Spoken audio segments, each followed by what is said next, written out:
Chapter 946. The Truth Emerging from the Surface _6. Shuyue, under those circumstances, it wasn't that I didn't want to come back to find you, but I simply couldn't come back. And besides, I thought you had died, just like you thought I had died too.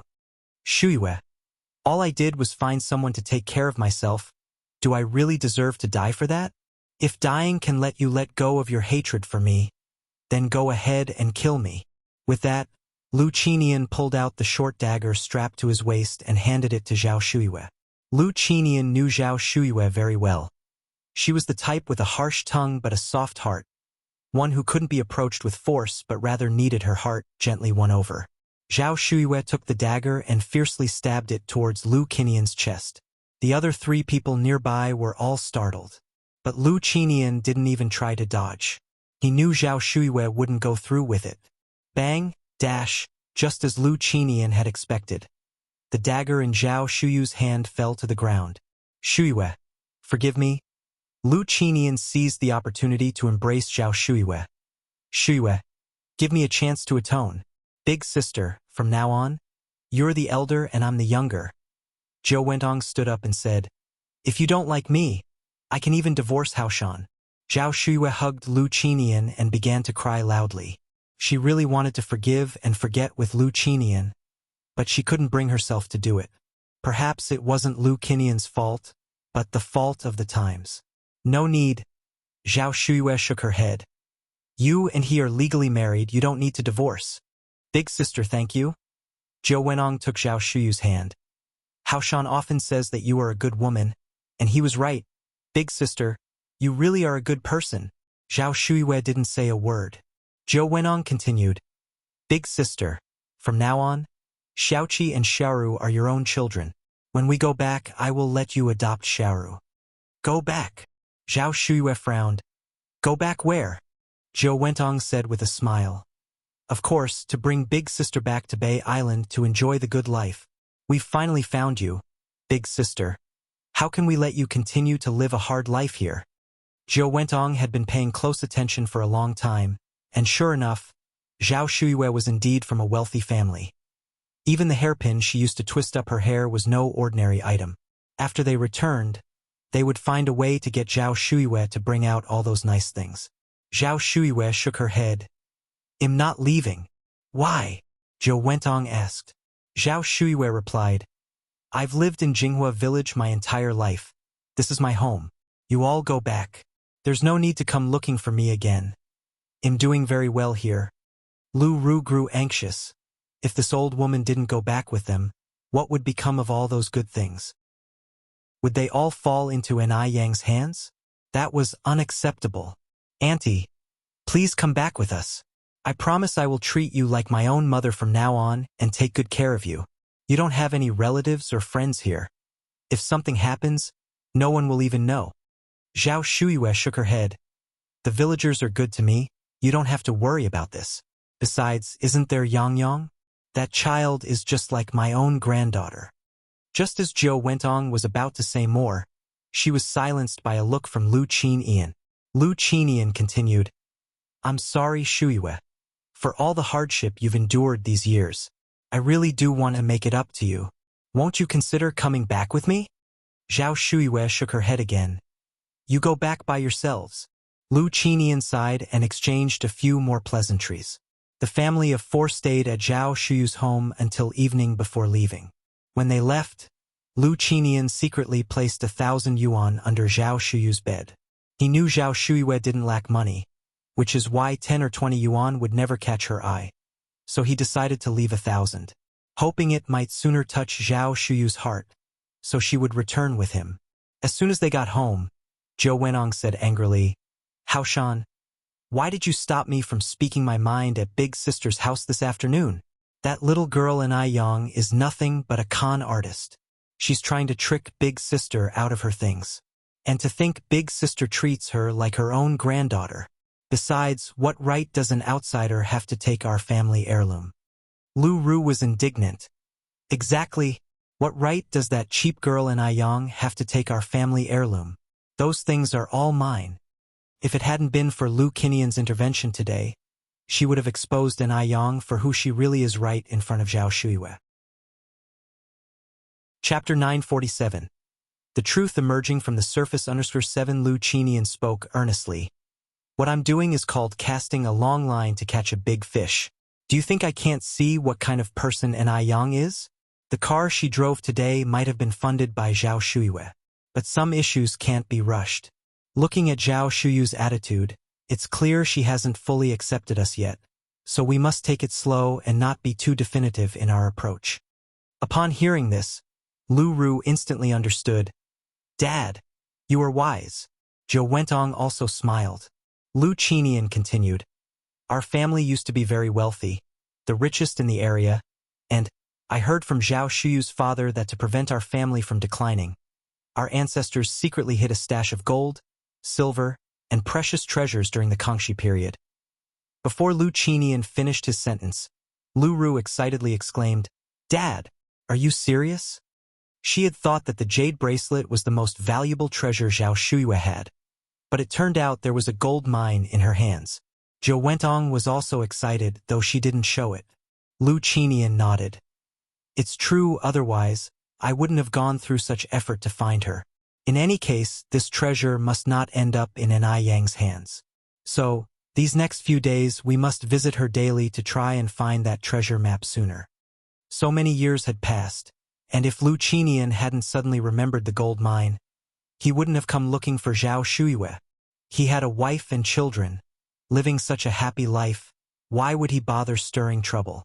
As far as he knew, the gold mine that Zhao Shuiyue possessed was enough to secure many generations of his descendants a carefree life. Lu Qinian had even lined up foreign buyers. Zhou Wentong nodded. Just then, Lu Qi parked the car and walked in. Mom, Dad, what were you just talking about? Nothing, Zhou Wentong replied. Her son was simple-minded, never engaging in anything underhanded. If he found out about the treasure map, the whole plan would be ruined. Thus, she couldn't tell him the truth. After the Lu family left, An Yang, carrying the food, arrived at Zhao Shuyu's home. Grandma Lu! An Yang knocked on the door. Zhao Shuiyue opened the door from inside. Yang is here. As the two of them entered, An Yang noticed a slight redness around Zhao Shuyu's eyes and asked, Grandma Lu, are you all right? Zhao Shuiyue shook her head. I'm already 1 foot in the grave. What can be wrong with me? But Yang, from now on, can you call me Grandma Zhao instead? Ha! An Yang was puzzled, failing to grasp Zhao Shuyu's meaning. Zhao Shuiyue sighed. Yang, actually, my surname is Zhao. My name is Zhao Shuiyue. An Yang had known Zhao Shuiyue for so long and only now discovered that her surname was not Lu, but Zhao. Zhao Shuiyue further explained why she had previously claimed she belonged to the Lu family. Lu Qinian, who visited today, he and I had gone through a wedding ceremony 60 years ago. Mentioning it again, Zhao Shuiyue was no longer resentful but spoke about it very calmly. An Yang frowned slightly. This was just like a real-life version of the story of Wang Baochuan and Xue Pingue. Wang Baochuan endured the bitter cold for 18 years. But Xue Pingue lived a life of glory and wealth for 18 years, and even enjoyed the carefree life of a royal consort. This was just too unfair for Zhao Shuiyue. 60 years. A lifetime for a woman. How could he do such a thing? And he still had the audacity to acknowledge Zhao Shuiyue. Grandma Zhao, are you really forgiving them? An Yang found it hard to believe. Zhao Shuiyue smiled slightly. The past is the past. I don't have many years left to live anyway. Why hold a grudge against them? It's done. This must have been a dream she had in this mortal world. Don't you think this is too unfair to you? Wang Baochuan waited in the cold cave for 18 years, but at least she ended up becoming the empress for 18 days. What about you? What did you get? You lost a whole 60 years of youth. How many 60 years does a woman have? An Yang was really angry. She was truly angry. Why should such a good person like Zhao Shuiyue suffer like this? Why should she endure all this pain? As a woman from the 21st century, An Yang really couldn't stand seeing this. Zhao Shuiyue patted An Yang's hand. Yang, I'm not angry anymore. You shouldn't be either. Now I just think of that Lu Qinian as a naive younger brother. The Lu Qishan who married me in the ceremony long ago is already dead. Mrs. Zhao. He committed bigamy. He abandoned his lawful wife. He has to bear legal responsibility. Zhao Shuiyue shook her head. Yang, that all belongs to a past era for me. Now Zhou Wentong is his lawful wife. If it really came to investigating it, I'm the one who would be considered the home wrecker. There were no marriage certificates in the old era, and they didn't have children either. They are not protected by the laws of the new era. And Yang sighed deeply, her eyes reddening. But it hurts me to see what you've been through. 60 whole years. Zhao Shuiyue had spent 60 years, just to end up with this result. Feeling her nose sting, Zhao Shuiyue reached out and hugged Yang. Silly child. Grandma is okay. I am living well. There's nothing to feel sorry for. All my family died in the chaos of the old times. In a way, he is the only kin I have left in this world. With Grandma Zhao having said that, Yang didn't feel it was her place to say much more. Some things, like a fish knows the warmth or coldness of the water, are known only to the individual. Mrs. Zhao, if his family ever dares to bully you or disrespect you again, just tell me. They'll stand up for you. Certainly, Zhao Shuiyue nodded her head. The next day, the Lu family came early, not bringing Lu Qi this time, but just Lu Qinian, Zhou Wentong, and Lu Ru. Lu Ru came carrying 2 big bags of clothes, saying, Auntie, look, these are clothes I bought for you. Please go in and try them on to see if they fit well. Okay. Zhao Shuiyue took the clothes. With her conflicts resolved, Zhao Shuiyue didn't feel the need to show any displeasure towards Lu Ru. Since it was the thoughtfulness of the child, she wouldn't refuse. Lu Ru exchanged a glance with Zhou Wentong, then continued, Auntie, let me accompany you inside to change. It wasn't long before Lu Ru and Zhao Shuiyue came out in the new clothes. Zhou Wentong said with a smile, Xiaoru has a good eye. Just look at how fitting these dresses are for sister.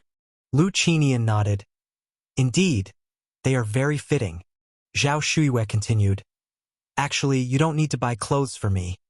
Yang also often buys me clothes, and I can't even wear them all. Upon mentioning Yang, Lu Qinian's lips twitched. Then he continued, Shuiyue, did you give our family heirloom to Yang? Zhao Shuiyue nodded. Yes, Yang and I have a connection, and since you neither take the heirloom with you at birth nor can you take it with you in death, it's better gifted to Yang. That old hag. She actually really gave that bracelet to Yang. I wonder if she also gave that treasure map to Yang. Lu Qinian continued. That bracelet is our family's heirloom after all. How could you just casually give it away to an outsider? Chapter 948. A heartless and ungrateful wretch. Outsider. Zhao Shuiyue looked up at Lu Qinian, her face showing a trace of indignation. Yang is not an outsider. Had it not been for Yang, she would have died long ago. In Zhao Shuyu's heart, Yang was definitely not an outsider. Yang held a much more important place than the entire Lu Qinian family. Upon hearing this, Lu Qinian naturally felt uncomfortable. Not an outsider? What was Yang if not an outsider? Could that girl Yang possibly be more important than their whole family? Bear in mind, their family was Zhao Shuyu's only kin in this world. What on earth was Zhao Shuiyue thinking? What was Yang? Anyway, suppressing the anger within, Lu Qinian forced a smile and said, My point is, after all, Yang bears the surname Anai. She's an outsider. Giving our family heirloom to her seems a bit inappropriate, Zhao Shuiyue replied. Yang is like my own granddaughter.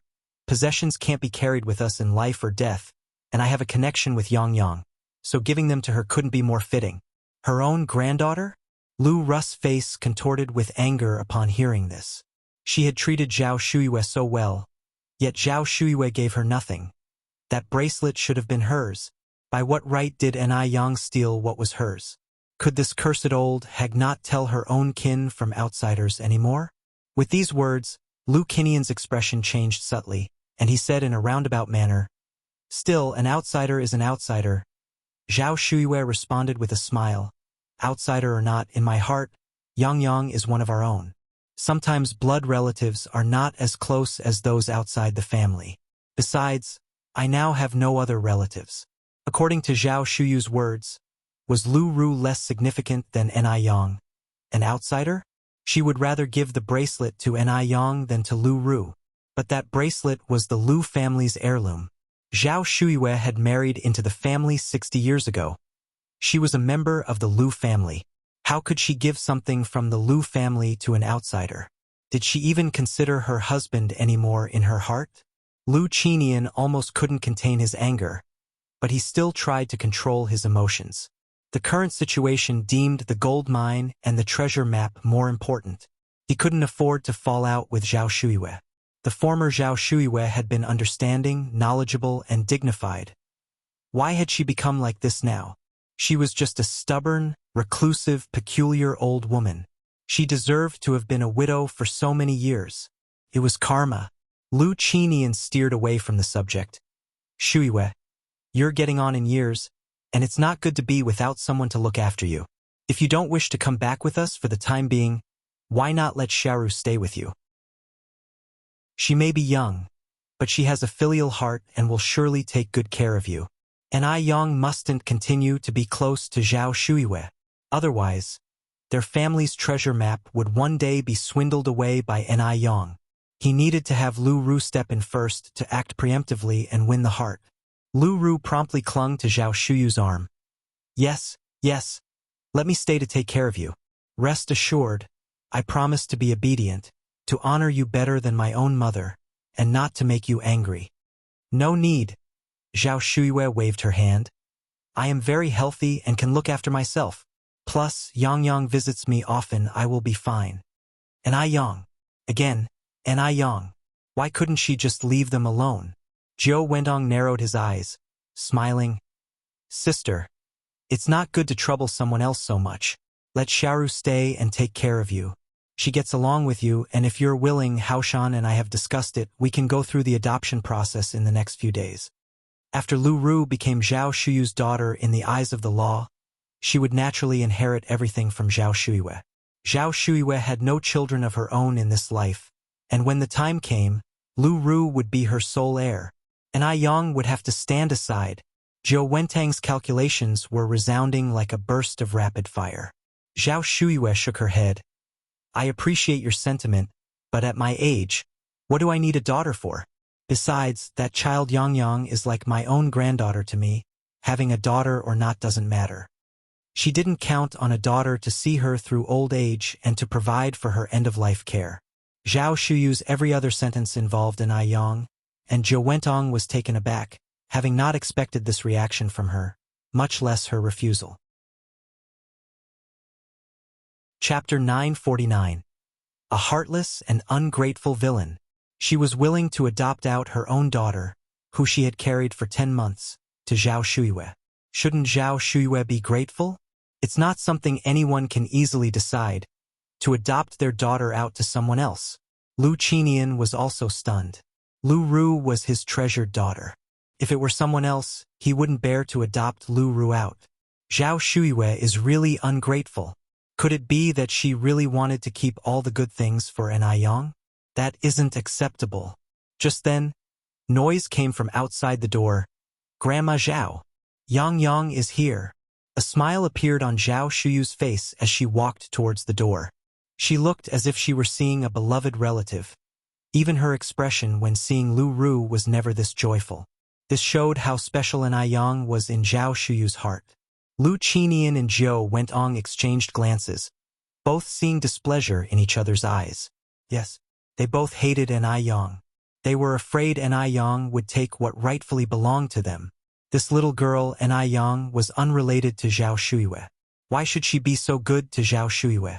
She was clearly aiming for Zhao Shuyu's possessions. It was disgraceful. At such a young age, she was already so scheming. Who knows how her family raised her? Haoshan, what should we do? Zhou Wentong looked at Lu Qinian and asked in a low voice. Lu Qinian looked towards the door. Let's see how things unfold for now. Don't antagonize her. Zhou Wentong nodded. Zhao Shuyue welcomed her. And indeed, Ni Yang had arrived.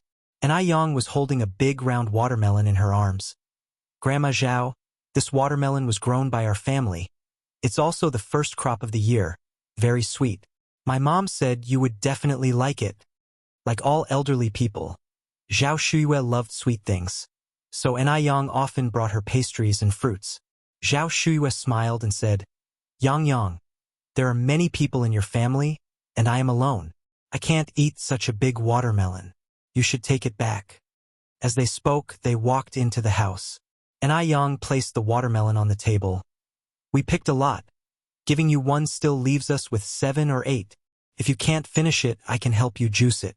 You can chill it in the well and drink it slowly. After finishing her sentence, Ai Yang then noticed Lu Qinian and the others had arrived. Uncle and Auntie are here too. Ai Yang greeted them proactively. Although she didn't particularly like Lu Qinian's family, they were still close with Zhao Shuyue, and she didn't want Zhao Shuyue to feel awkward by not greeting them. Zhou Wenong got up and, laughing, said, Yang Yang, you are really filial, bringing such a big watermelon. If someone who didn't know any better saw this, they might think you are my big sister's own granddaughter. With that, she added meaningfully, I guess even her real granddaughter isn't as filial as you. The words carried a layer of sarcasm. As the saying goes, unsolicited favors indicate an ulterior motive. She was hinting that Ai Yang had ulterior motives. If Zhao Shuyue was smart enough, she would definitely understand her meaning. Just afraid that old lady Zhao Shuyue was a fool. In fact, Zhao Shuyue really didn't pick up on the hostility in Zhou Wentang's words, because Ai Yang was all virtues in her heart. Hearing Zhou Wentang praising Ai Yang made her quite pleased. Ai Yang smiled faintly, her tone light. Auntie is joking. Respecting the elderly and loving the young is a traditional Chinese virtue. One should not be the type of heartless person who discards his wife and steals another's husband. If Zhou Wentang had kept a low profile, it might have been all right, but unfortunately Zhou Wentang's words had thorns. Ai Yang was not one to suffer in silence. Whoever made her uncomfortable, she would return the favor. If she continued to swallow insults, the other party might think she was easy to bully. Zhao Shuyue finally caught on to Zhou Wentang's sarcasm and felt somewhat displeased. Luckily, Ai Yang was quick-witted and fired back immediately. With that response, Zhou Wentang's face instantly changed. What a sharp-tongued little girl, to dare to say such things. Lu Qinian's expression also turned very unsightly. No matter what his shortcomings, it wasn't up to a little girl to criticize him. What was Ai Yang, really? Did she really think that because Zhao Shuyue liked her, she was truly Zhao Shuyue's granddaughter? As long as he was alive, that would never be possible. An outsider will always be an outsider. Chapter 950. A heartless and disloyal villain. Hey, what nonsense are you spouting? Lu Ru stood up angrily. Ai Yang slightly raised her eyebrows and retorted, Isn't respecting the elderly and loving the young a traditional Chinese virtue? Isn't abandoning one's wife and snatching someone else's husband heartless? Am I making this up? You don't understand. My parents had their reasons. They are not heartless people. Lu Ru couldn't stand Ai Yang's sarcastic comments about her parents. Men, how many are not flirtatious? Having 3 wives and 4 concubines is quite normal. Besides, her dad did not have many women. He was involved with only 2 in total.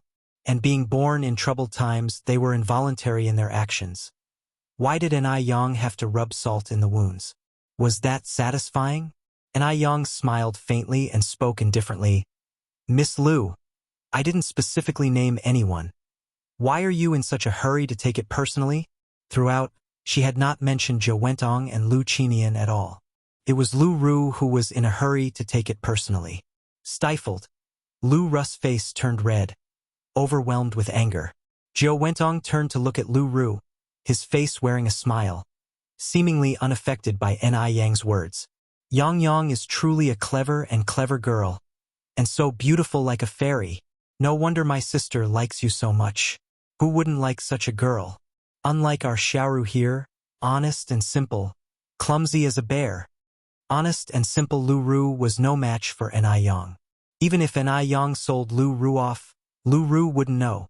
Zhou Wentang's comment was still a hidden jab, potentially deeply wounding.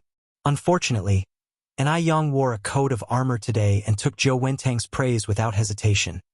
Thank you for the compliment, Auntie. I think so too. Zhou Wentang choked. How could she respond to that? That wretched girl. She wanted to mock An Yang but ended up praising her instead. Zhou Wentang wished she could slap herself several times. Keep your mouth in check. Absolutely infuriating. Zhao Shuyue suppressed the urge to laugh and came out from the inner room with a piece of pure white cloth and handed it to An Yang. Yang, I've repaired the embroidery you asked me to do. Is this all right? Though Zhao Shuyue was old, her eyesight was still excellent. She often helped An Yang with embroidery and mending, and An Yang never refused Zhao Shuyue's assistance. She even frequently sought her help. Zhao Shuyue, with her bound feet, couldn't do heavy chores, and being elderly, lacked the strength, so she mostly engaged in sewing and mending.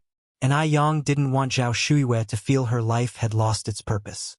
So she often sought Zhao Shuyue's help, allowing her to live a fuller life. And moderate embroidery, maintaining some mental activity, could also prevent dementia. Zhao Shuyue was also happy to help An Yang. Only during embroidery did she truly enjoy life. An Yang looked at the embroidery and saw the lifelike stitches on the white cloth. The embroidery was exquisitely done. Zhao Shuyue deserved her reputation as a maiden trained in an affluent household. Her embroidery skills were impeccable. Grandma Zhao, your embroidery is so beautiful. An Yang praised generously. Zhao Shuyue smiled. Not at all, you just like to flatter me. An Yang said, it's truly beautiful. I couldn't learn this craft no matter how many times I tried. Under Zhou Wentang's eye signal, Lu Ru came over and said in surprise, Auntie, at your age, why do you still do such handicraft work? It's so harmful to the eyes. Why don't you come back with us? I promise you won't have to do a thing. We'll treat you to the best of foods and take good care of you, allowing you to live a life like a fairy. An Yang was really heartless, using Zhao Shuyue's bracelets and spending Zhao Shuyue's money, yet still making Zhao Shuyue work for her. How could there be such shameless people as An Yang in this world? Lu Qinian stood up and said, Xiaoru is right. This embroidery is too straining on the eyes. It's not suitable for you. Shuyue, you should come back with us. We have a nanny at home who can take care of you specially. Moreover, it's not convenient for you in the countryside. If you want to buy something, you have to go to town. We live in the city center now. You can buy whatever you want, eat whatever you want.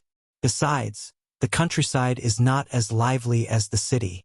Later, let Xiaoru keep you company in Beijing city center. And then we can all go to Taiwan Island.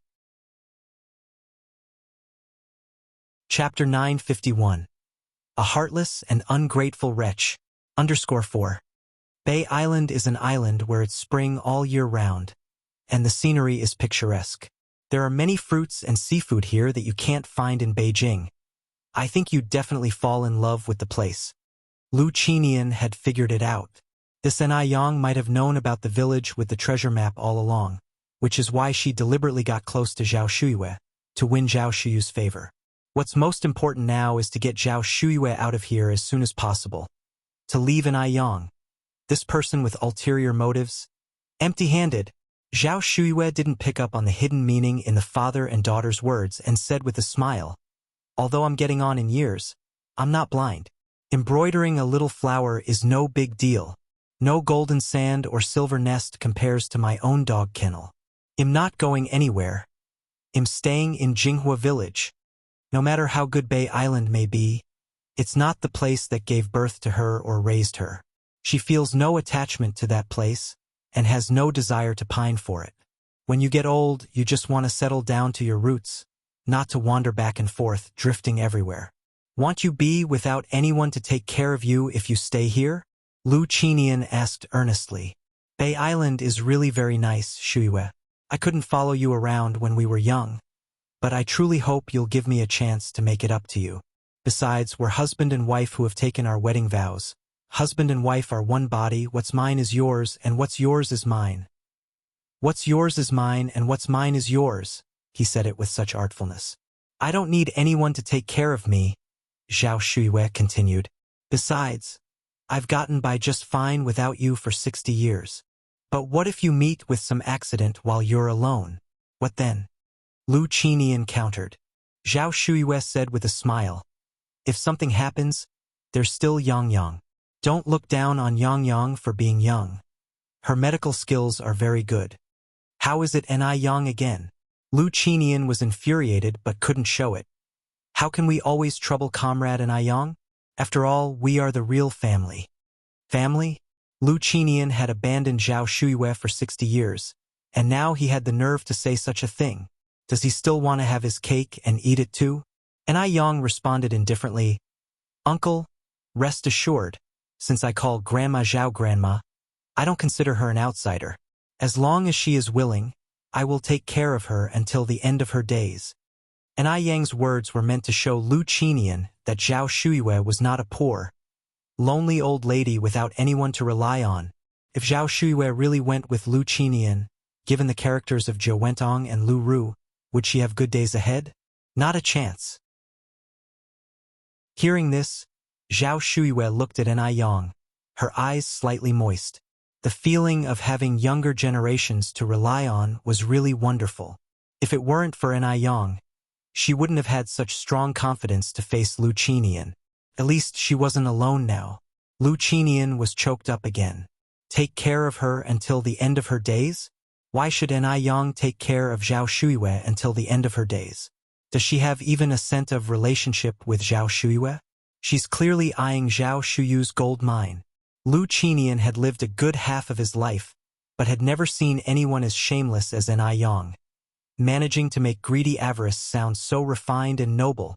Zhao Shuyue is a fool to have been deceived by such a young girl.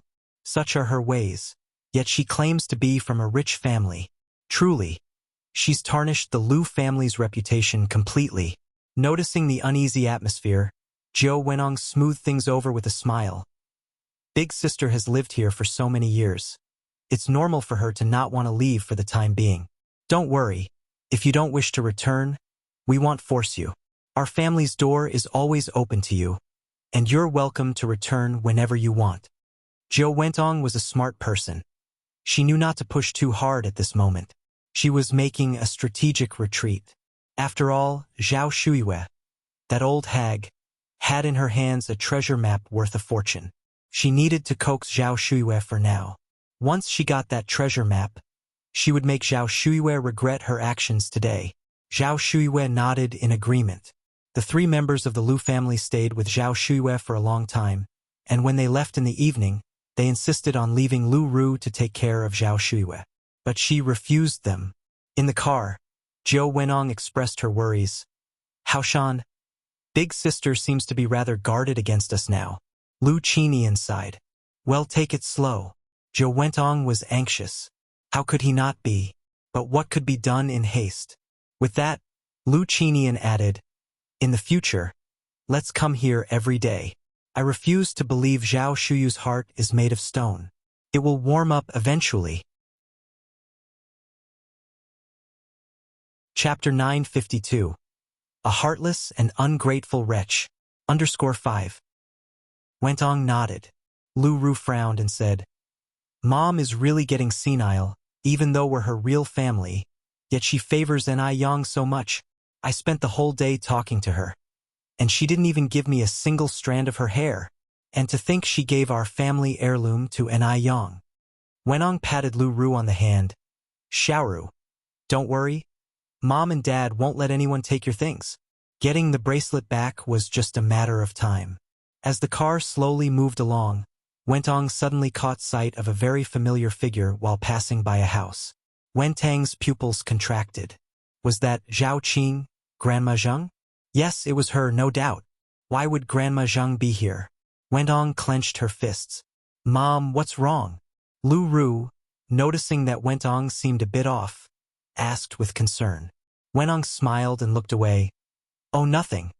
I just suddenly remembered something about your brother. He's not young anymore and he still doesn't have a girlfriend. Lu Ru laughed. So, Mom wants to hold a grandchild. It's not just your mom. I want to hold a grandchild too. Lucinian added. But that's not urgent right now, let's first deal with the matters at hand. Wentong nodded. All the way, Wentong was restless. Why was Grandma Zhang here? She hadn't forgotten that Grandma Zhang was the indirect murderer who killed Dr. Jiang and Zhang Lingling.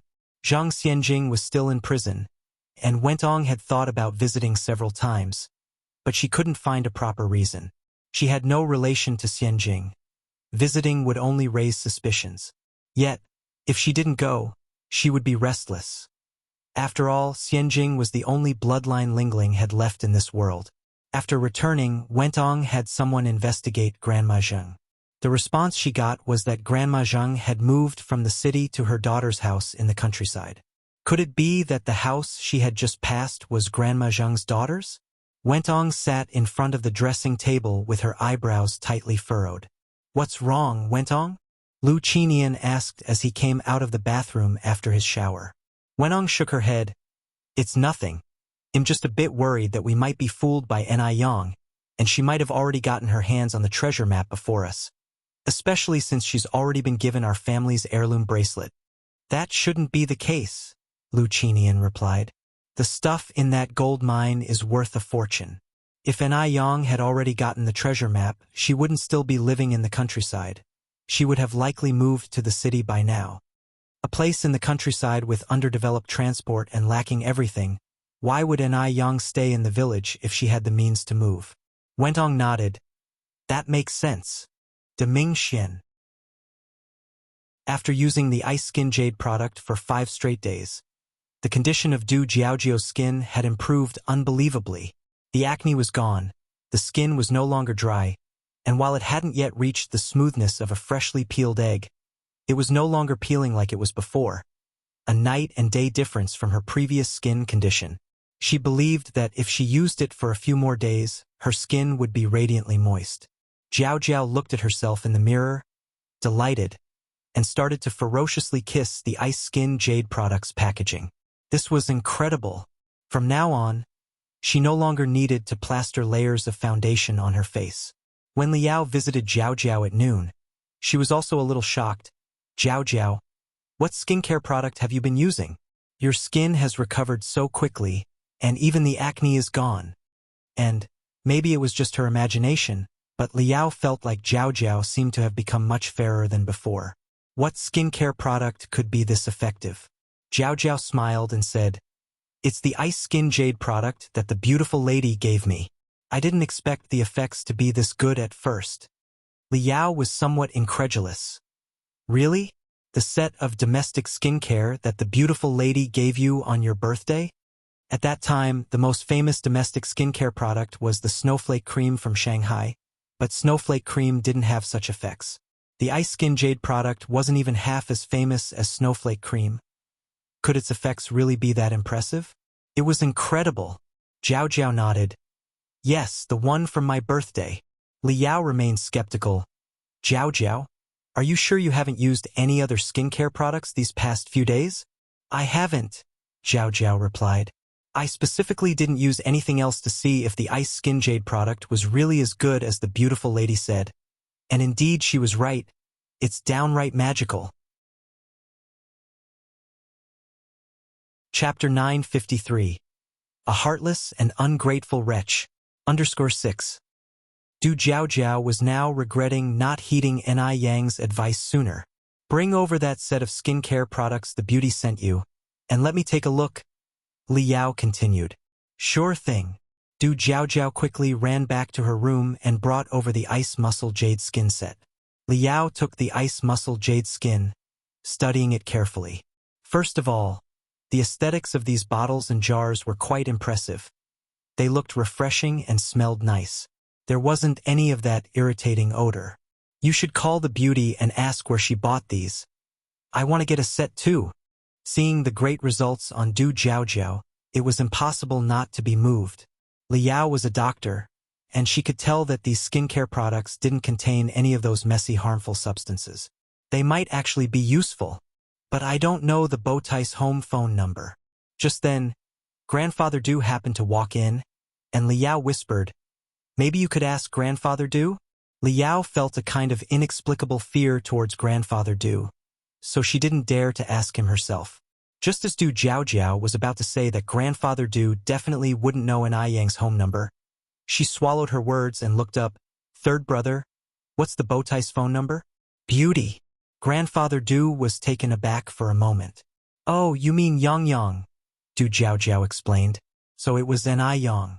The nickname was rather fitting. Do you need her for something? Grandfather Du asked. Du Jiaojiao explained the situation with the ice muscle jade skin, and then Grandfather Du effortlessly rattled off a string of numbers. Du Jiaojiao was stunned. So Grandfather Du knew N.I. Yang's home phone number. That was truly surprising. After getting N.I. Yang's number, Du Jiaojiao hurriedly made the call. Beauty, that ice muscle jade skin you gave me last time is incredibly good. By the way, where's the store that sells ice muscle jade skin located? Don't mention it, you can find the ice muscle jade skin store in the department store. But N.I. Yang didn't finish her sentence before Du Jiaojiao interrupted her. Okay. Thank you so much, Yang Yang.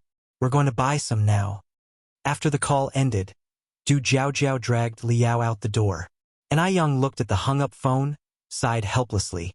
She had wanted to tell Du Jiaojiao that the limited edition ice muscle jade skin wasn't necessarily available at the department store, but Du Jiaojiao had hung up too quickly.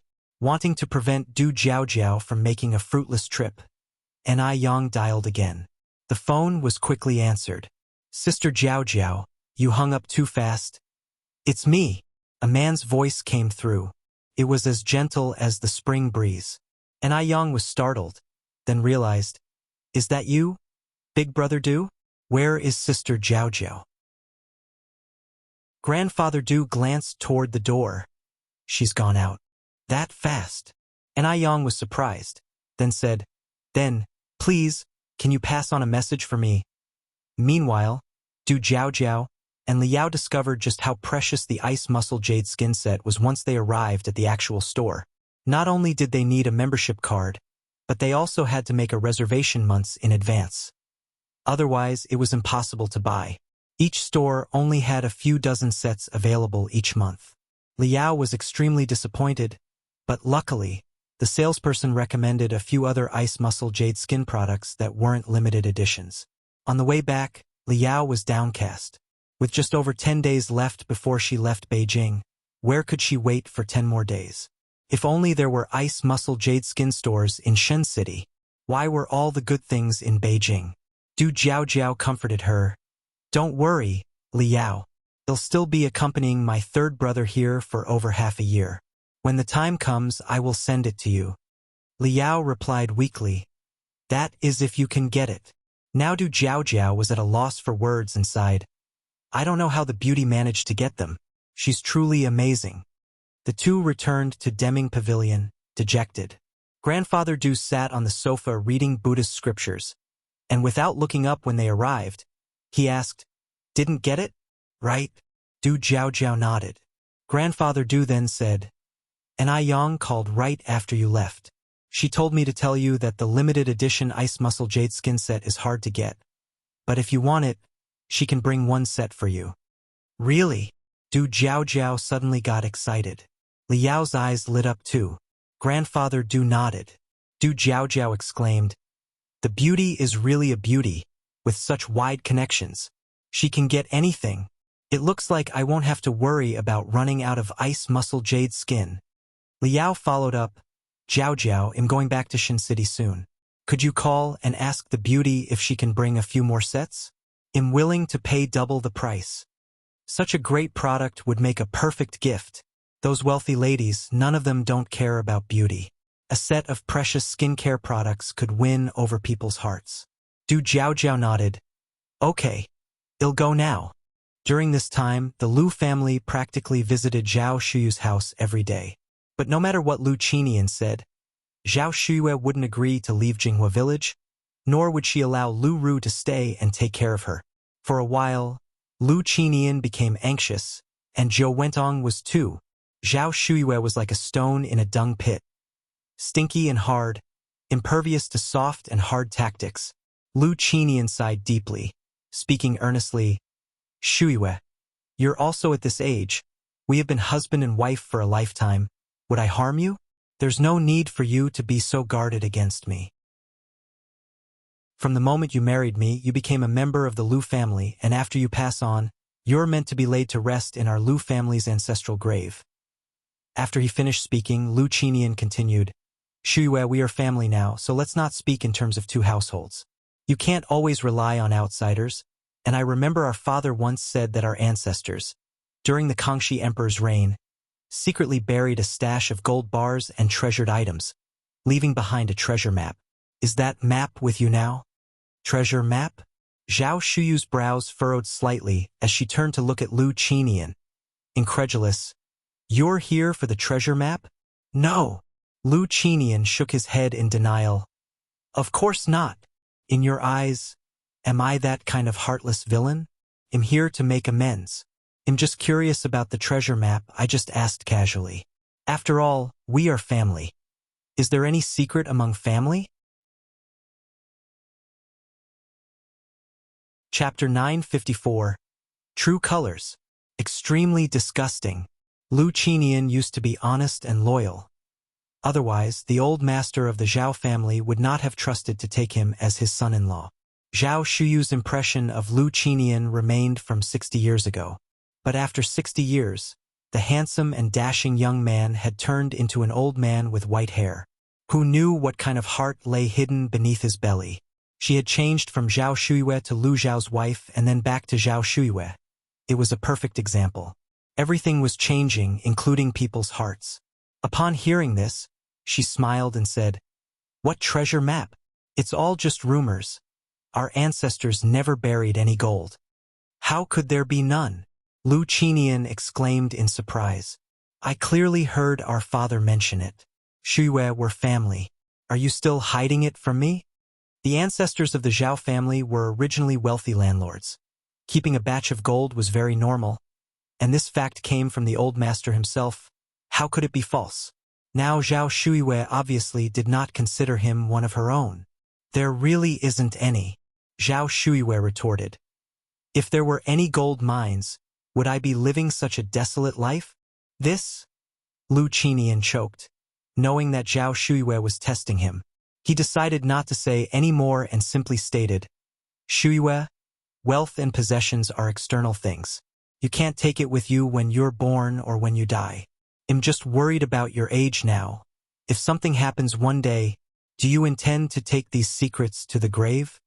After saying this, Lu Qinian continued, When I got married into the Zhao family, I became a Zhao family member. I've thought it through. If you agree, after I adopt Xiaoru to you and let her take your surname, in any case, the Zhao line must not end with us. Shuyue, what do you think? In Lu Qinian's view, there was no such thing as being married into a family. Zhao Shuyue married him and should follow him regardless of life or death. Isn't Zhao Shuyue considered a member of the Lu family? But now, Zhao Shuyue held a treasure map, and if he didn't lower his stance a bit, Zhao Shuyue would not trust him. With no other choice, he could only painfully allow Xiaoru to change her surname first. Once Zhao Shuyue took out the treasure map, Zaira's surname, whatever it should be, would still be needed. Zhao Shuyue was a woman who emerged from an old era. She valued family legacy above everything else. If the Zhao line ended with Zhao Shuyue, then she would be considered a sinner. Upon hearing this, Zhao Shuyu's expression changed. Are you really willing to let Xiaoru change her surname? Of course. Lu Qinian nodded. Would Wentong agree to it? Asked Zhao Shuyue. At this moment, Zhao Shuyue was somewhat swayed. In her life, she had neither children nor other surviving family members. If Lu Qinian agreed to let Xiaoru change her surname, then after 100 years, she could also reconcile with her ancestors. Seeing Zhao Shuyue like this, Lu Qinian probably had an idea and added, Wenong is a good woman. Since she agreed to adopt Xiaoru to you, she will definitely agree to letting Xiaoru change her surname. Today Zhou Wentong and Xiaoru did not come together. Zhao Shuyue then said, Then you go back and discuss it with Wentong and the others? All right. Lu Qinian nodded. Then Shuyue, you just wait for my good news at home. MHM. That night, Lu Qinian went back and discussed the matter with Zhou Wentong. Zhou Wentong understandingly said, Xiaoru is your daughter, You have no objections? What objections could I have? Qinian, you are the head of our family. You decide on these matters. What do I, a mere housewife, know? Zhou Wentong greatly satisfied Lu Qinian's male pride. Wentong, you really are understanding. Lu Qinian put his arm around Zhou Wentang's shoulders. Luckily, heavens let me meet you. Zhao Shuiwei is just a rock in a privy pit. He and Zhao Shuiwei were married, and her things should naturally belong to him. Yet Zhao Shuiwei insisted on using the treasure map to trouble him. Adopting Xiaoru to her was not enough. She even wanted Xiaoru to change her surname. Having sighed in relief, Lu Qinian also harbored resentment. Why should his daughter take Zhao Shuyu's surname? Zhou Wentong continued. So will our Xiaoru be named Zhao from now on? Impossible. Lu Qinian flatly denied. Xiaoru is my daughter. The Zhao family is doomed to end. Once we get the treasure map, Xiaoru will immediately change her surname back. Chapter 955. True Colors. Extremely disgusting. _2. Zhou Wentong nodded. Let's go and discuss this matter with Xiaoru. Okay. The two headed to Lu Ru's room where she was applying nail polish. I don't mind changing my last name. I'm already a Zhao, so shouldn't the Zhao family's heirloom be inherited by me? Lu Ru adored that bracelet ever since she first saw it. That bracelet was made of top-grade turquoise, warm in winter and cool in summer, and it could ward off evil spirits. And it had been passed down since the Song dynasty. Precious indeed. And Ai Yang was just a mere village girl. How could she possibly be worthy of it? Only someone of her noble status deserves such a treasure. Hearing this, Zhou Wentong looked up at Lu Qinian. Lu Qinian smiled and said, since it's a family heirloom, naturally it should be inherited by the rightful heir. Tomorrow let's go to Jinghua village, and you can tell her in person. If Zhao Shuiwei wanted Lu Ru to change her surname, she naturally had to show some sincerity. Besides, that bracelet was originally their family's heirloom. Okay. Lu Ru nodded. The next morning, upon hearing this news, Lu Qi asked somewhat uncertainly, Mom, Dad, are you really agreeing to let Xiaoru change her surname? Lu Qi was still in the dark about the treasure map. He always thought that Lu Qinian truly felt guilty towards Zhao Shuiwei, and that's why he wanted to make it up to her. Lu Ru was the daughter treasured by her parents, and Lu Qi always felt something was unrealistic about this situation. Lu Qinian nodded. Yes, when I was young, I wronged your aunt. It's only right that I treat her better now. Her only regret now is that she doesn't have children, and she's already of such an age. I don't want her to live with that regret. Lu Qinian's words were noble and impressive. As a father, of course, he had to set a good example for his son. Lu Qi was different from Lu Ru. Lu Qi had too strong a sense of justice and was too honest. He spoke and acted without considering the consequences, and would confront anyone he believed to be wrong, regardless of their status.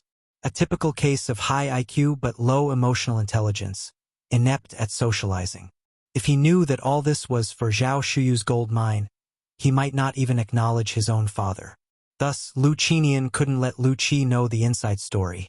He had to continue portraying the image of a good father, a good man, a good husband in front of Lu Qi. Lu Qi nodded. Dad, Aunt has suffered all her life. It's only right for you to treat her better. By the way, didn't you say last time that you wanted to bring her to live with us? Lu Qinian sighed helplessly. Your aunt doesn't want to come. She's still holding a grudge. Lu Qi took a sip of water from his cup. After all, Aunt has been waiting for you for over 60 years. Anyone would feel resentful. People like my aunt are rare nowadays. Don't rush. Some things take time.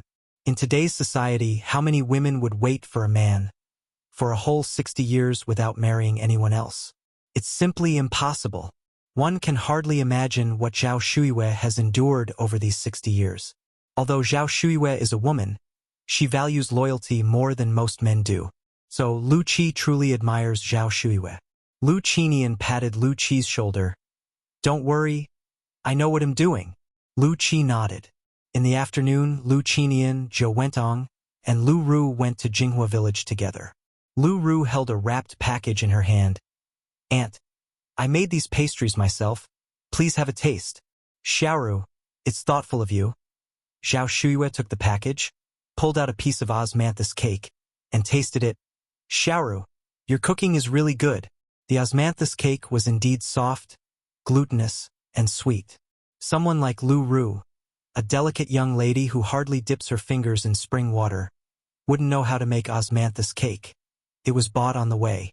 Lu Ru humbly said, "It's not as good as you say, Aunt. As long as you like it, that's all that matters." After eating a piece of osmanthus cake, Zhao Shuyue continued, "Xiaoru, have your parents already talked to you about that matter?" "Yes." Lu Ru nodded.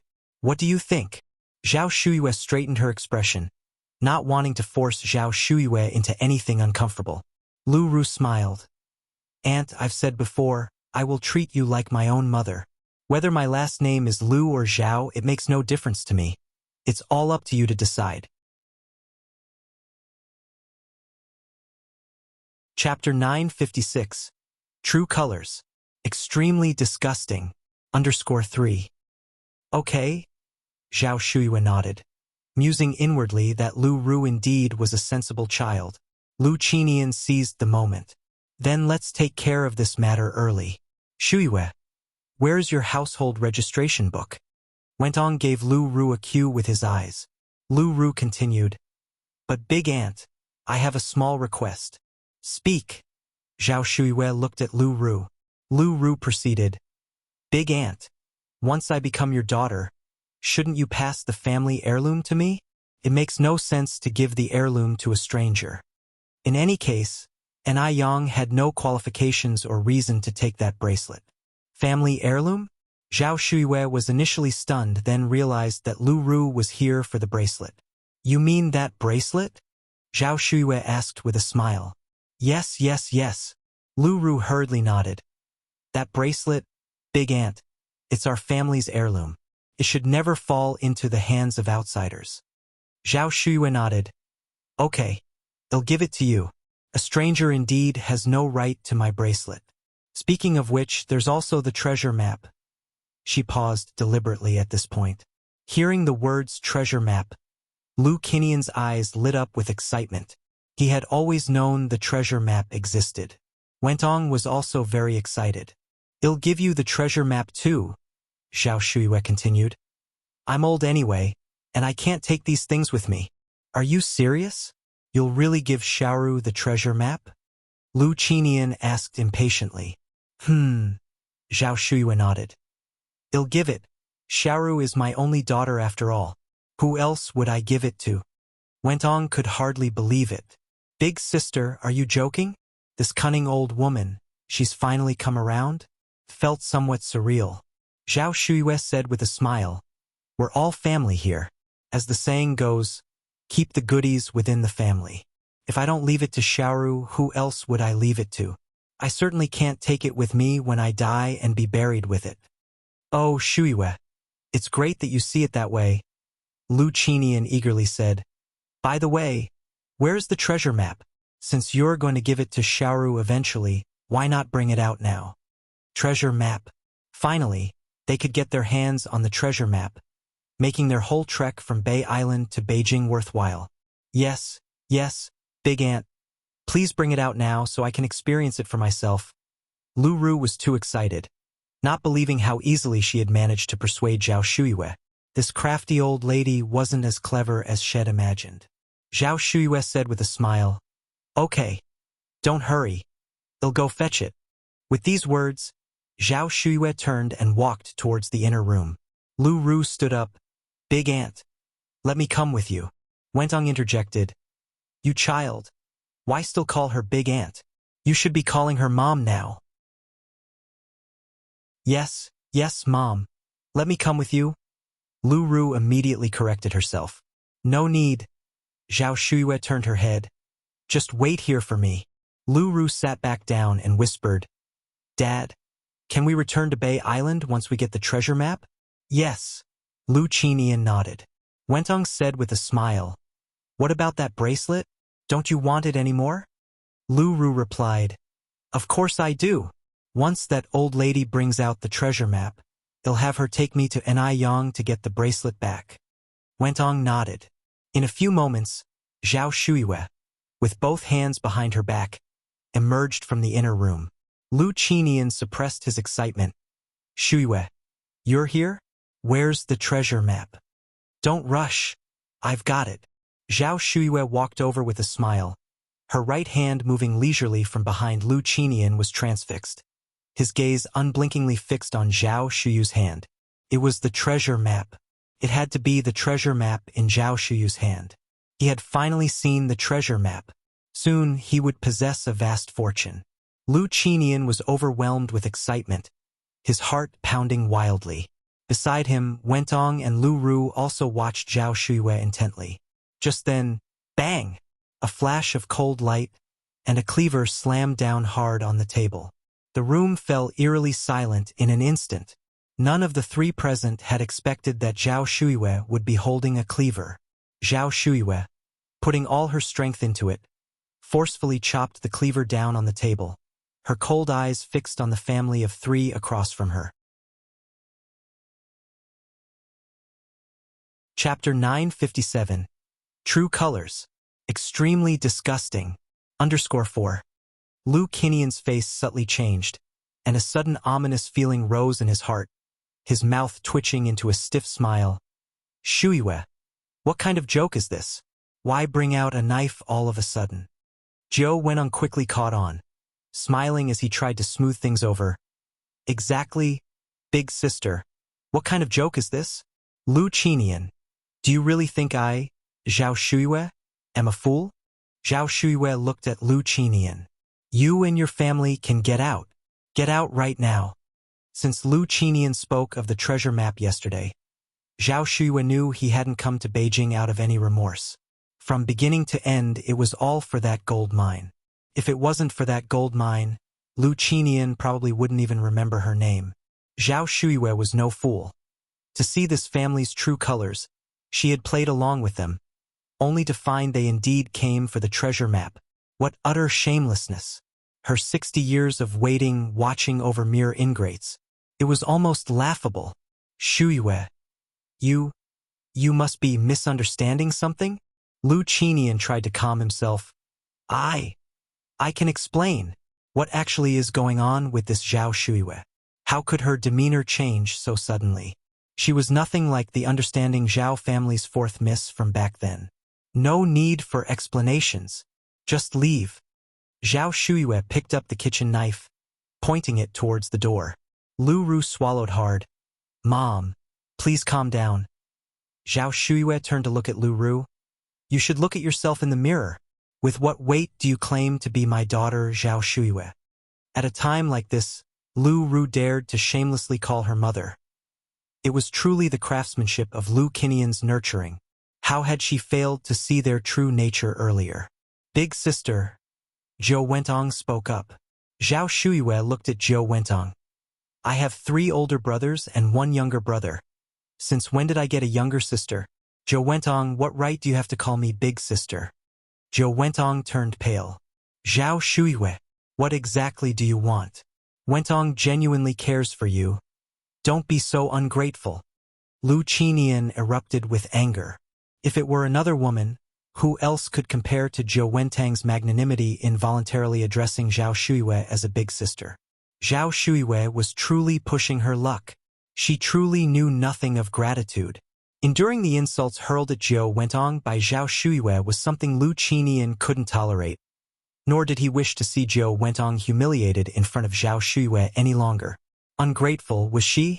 Hearing this, Zhao Shuiwe wore a self-mocking expression, pointing towards the door. Get out! Get out of my sight this instant. Lu Qinian, let me be honest with you. Our family ancestors indeed hid a stash of gold. Not just gold, but also many precious silks and exotic treasures. The treasure map is here with me, but you will never lay your hands on this map. I'd rather burn it, throw it away, or feed it to stray dogs than let a villain like you have it. Lu Qinian wanted that treasure map, didn't he? She would let him taste the torment of desire unfulfilled. Hearing this, Lu Qinian felt terrible. He had known that Zhao Shuiwei definitely possessed the treasure map. That damned old hag. She was doing this on purpose. She had purposely set a trap for him. She had purposely made him suffer. And to think she didn't care at all about their past affection as husband and wife. Lu Qinian wanted to rage, but faced with the treasure map, he had no choice but to suppress his anger. Shuiwei, I'm sorry. I was wrong just now. My words were reckless, unintended. Wentong is a good woman. Please don't speak like this about her. Zhou Wentong immediately cried out, Big sister, I've already told you, if you're bothered by me, I can divorce Haoshan. I don't want anything. I just want you two to be happy. The couple played their roles well, almost convincingly. If it had been before, Zhao Shuiwei might have believed them. But now, not anymore. Lu Qinian continued, There's a saying, a day of marriage endures 100 days of grace. Shuiwei, we were a loving couple for 2 years, after all. I genuinely want to make it up to you, to adopt Xiaoru as your daughter. Don't you hold any affection for our past at all? Lu Qinian was 2 years older than Zhao Shuiwei. She was 16 when they married, and they separated when Zhao Shuiwei was 18. Zhao Shuiwei and Lu Qinian had grown up together, childhood sweethearts, innocent and carefree. Chapter 958. True Colors. Extremely disgusting. _5. What a pity it could never go back to how it was. Now, the person before her eyes was no longer the bedfellow of the past. Now, when mentioning the past, Zhao Shuiwei could only feel irony and ridicule. Don't bring up the past with me, Lu Qinian. You don't deserve it. My father was blind to save you from the snow all those years ago. Old Master Zhao should have let Lu Qinian freeze to death in the snow back then. Shuiwei? Lu Qinian sighed, his expression one of pain and helplessness. I wronged you in the past. What do I have to do for you to forgive me? Get lost. Get out of here now. Zhao Shuiwei tightened her grip on the kitchen knife in her hand. If you don't get lost, watch out. I won't be polite. Lu Qinian. I'm staking everything today. I'm ready to fight you with my life. Zhao Shuiwei was serious, and Lu Qinian narrowed his eyes before saying, all right, well we're leaving. Shuiwei, don't get agitated, don't get angry. It's bad for your health. In this situation, one mustn't act recklessly. One needed to think of a foolproof plan. With those words, Lu Qinian left with Zhou Wentong and Lu Ru. Unfortunately, when it rains, it pours. The car stopped working just as they reached the entrance of the village. Lu Qinian got out to check. It seems like the engine has stalled due to carbon buildup. Zhou Wentong got out of the car as well. Can we start it again? Lu Qinian shook his head. What should we do then?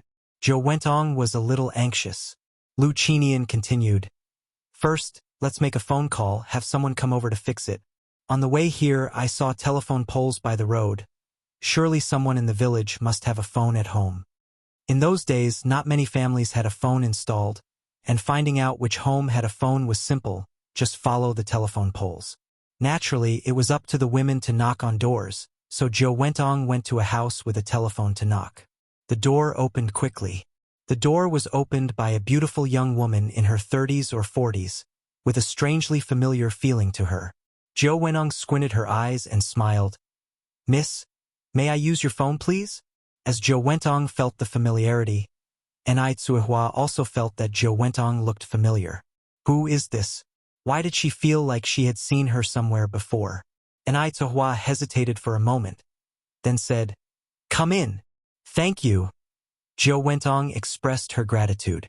Once inside the courtyard, Zhou Wentong was taken aback, not expecting a seemingly ordinary rural courtyard to hide such wonder.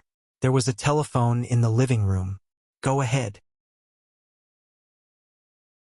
Zhou Wentong thanked her again, picked up the phone, and as she lifted the receiver, her light red sleeve slid down her wrist due to her movement, revealing a brown scar on her fair skin, as if bitten by something. And Ai Tsuehua frowned slightly, feeling a headache at the back of her head.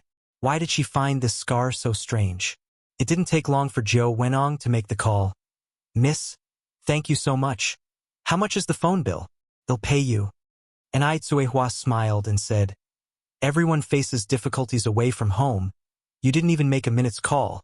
There's no need to pay. Is there a guest at home? Old Lady Zhang came in with little Ni Yun from the outside. And Ai Tsuehua said, this elder sister's car broke down at the entrance of our village, so she came to use our phone. Old Lady Zhang nodded. I see. But looking up, she found the person strangely familiar. Is this a young version of Dr. Jiang? Old Lady Zhang was stunned. Zhou Wentong was also shocked. She hadn't expected to accidentally stumble into Old Lady Zhang's home. Could this person be Old Lady Zhang's daughter from the countryside? No wonder she always felt Ai Tsuehua was so familiar. Zhou Wentong didn't want to stay any longer. Suppressing the panic in her heart, she smiled and said, Miss, thank you.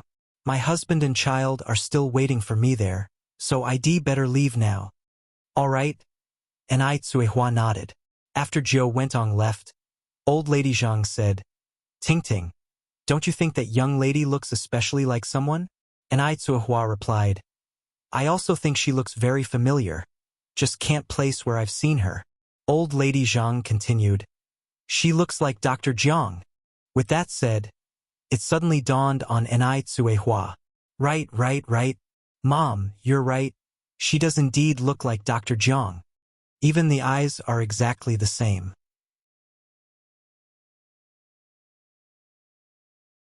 Chapter 959. True Colors. Extremely Disgusting. _6. Ai Tsuehua found it strange again. When she first saw Dr. Jiang, she felt a sense of familiarity, and now seeing Zhou Wentong, she felt even more familiar with him. What was the connection between these two people? Moreover, the feeling of familiarity that Zhou Wentong evoked in her seemed even stronger. It was as if something in her mind was on the brink of bursting forth. Very strange. Why would that be? Mom, does Dr. Jiang have any other siblings? And Ai Tsuehua turned and asked. Madame Zhang said, I think there's an older brother. I haven't heard about a younger sister. Could it be? Although Ai Tsuehua didn't finish her sentence, Madame Zhang already understood her meaning. You mean to say, could she be Dr. Jiang's daughter? And Ai Tsuehua nodded. Madame Zhang frowned slightly. Jiang Yan is a very scheming person. It's hard to say for sure with her. It seems they'll need to have someone look into this. It was odd, but ever since she met Zhou Wentong, Madame Zhang felt unsettled. Having returned to Lu Qinian's side, Zhou Wentong was breaking out in sweat again and again. The Zheng family held significant power in Beijing, and since they had come from Taiwan Island, they were currently unable to challenge the Zheng family. If Madame Zhang discovered that matter, everything would be over. Had he known this would happen, he should have let Lu Ru make the phone call. Such an unnecessary trouble brought upon himself. Truly bad luck. Mom, are you very hot? Why are you sweating so much? Lu Ru approached Zhou Wentong and asked curiously.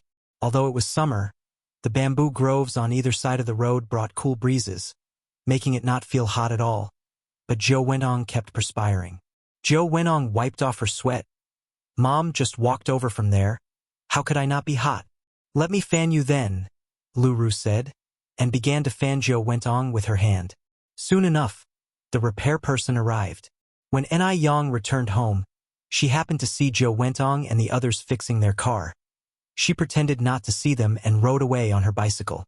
Back home, Madame Zhang mentioned seeing someone who looked very much like Dr. Jiang.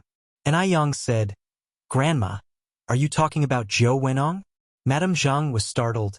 Same surname as Jiang? Could it be that Zhou Wentong really had some connection to Dr. Jiang? Ni Yang clarified. It's the Jiang character with the 3 water radicals. Oh, Madame Zhang nodded. I see. Grandma. Ni Yang suddenly became more serious. Go on, Yang, said Madame Zhang. Ni Yang continued. I think she might be Dr. Jiang's sister, Jiang Ji. Although the information they found claimed that Jiang Ji was dead, Ni Yang always felt that there was more to the story. Does Jiang Yan have a sister? Madame Zhang found it strange. as she had never heard Dr. Jiang mention having a sister. And Ai Yang recounted the matter of Jiang Ji to Madame Zheng and also mentioned the relationship between Zhao Shuiwei and Zhou Wentong. Upon hearing this, both Madame Zheng and Ai Cuihua were surprised. "So, she's the woman that faithless man remarried?" said Ai Cuihua. And Ai Yang nodded. "Yes." And Ai Cuihua continued, "No wonder I felt something was off about her. I wish I had never lent her my phone." And Ai Cuihua was filled with regret. At the Lu family mansion, Lu Qinian was furious. "What should we do, Dad? Now Auntie doesn't want me as her daughter anymore. You have to think of something quickly." Lu Ru was aching for that bracelet.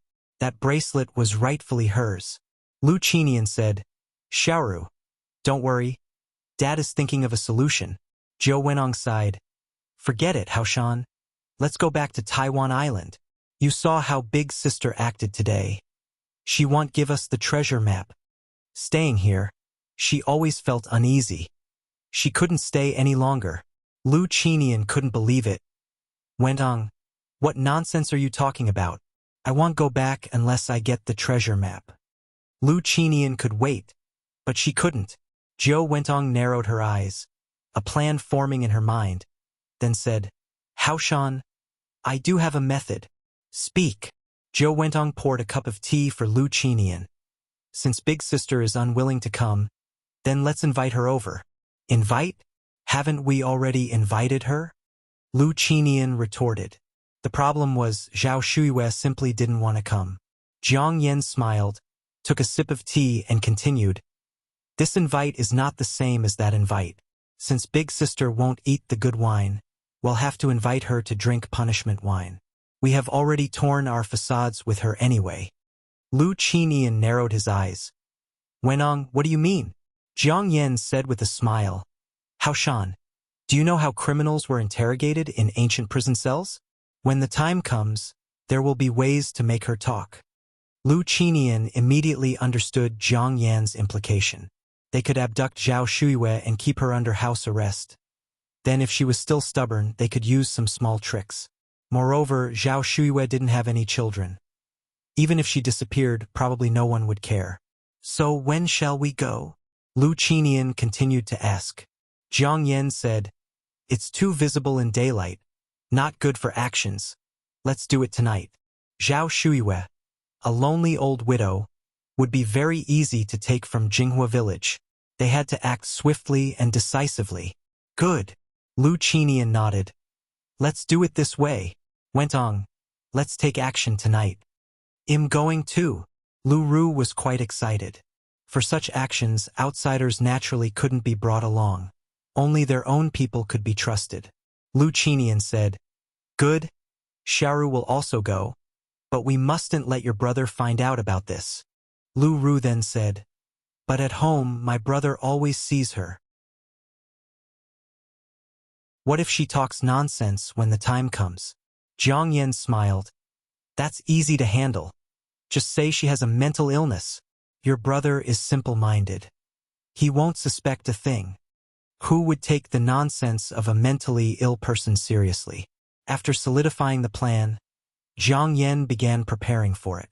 As the moon rose over the willow tips, a sedan quietly left the mansion. The surroundings were enveloped in darkness, absolutely quiet.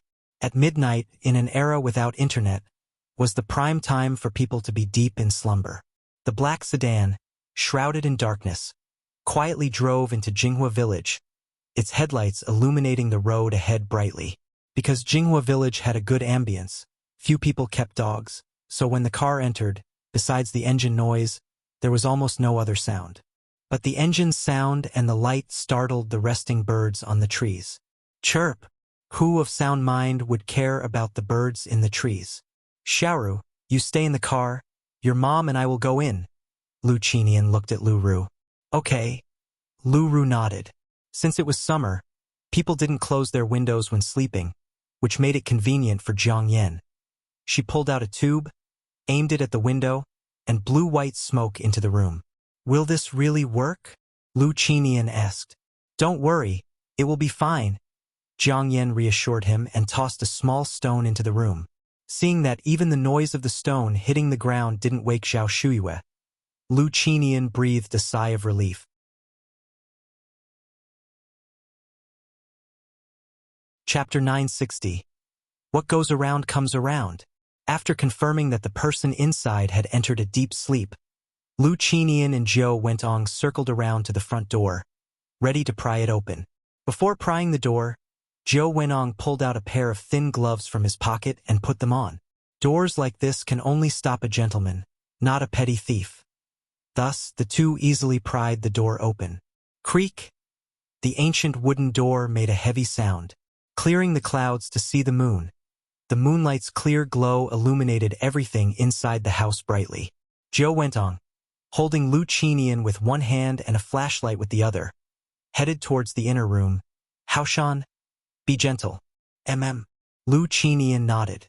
Zhao Shuyu's bedroom was still locked, and Zhou Wentong took out his lock-picking tools and quickly pried the lock open.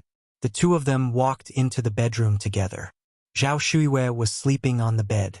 In order to prevent Zhao Shuiwei from hiding the treasure map at home, the two of them flashed their flashlights around, tossing the place upside down. This medicine was very effective. The noise they made while searching was loud, but Zhao Shuiwei didn't wake up. Haoshan. Zhou Wentong found an old dressing box in the corner. Look at this! Although the dressing table was quite old, one could still see that it was made of fine golden nanmu wood, and the cover of the dressing box was locked with a small brass lock that had turned green with rust. This is a good item. Let's take it for now. Lu Qinian immediately recognized it as Zhao Shuyu's bridal dowry. As he spoke, Lu Qinian continued, let's go look over there. Since Zhao Shuiwei wouldn't wake up anytime soon, they could take their time searching. If they could find the treasure map, they wouldn't need to waste their energy taking Zhao Shuiwei back. And Aiyang woke up at exactly 12:20 a.m., feeling a bit thirsty. She turned on the light and got out of bed for water.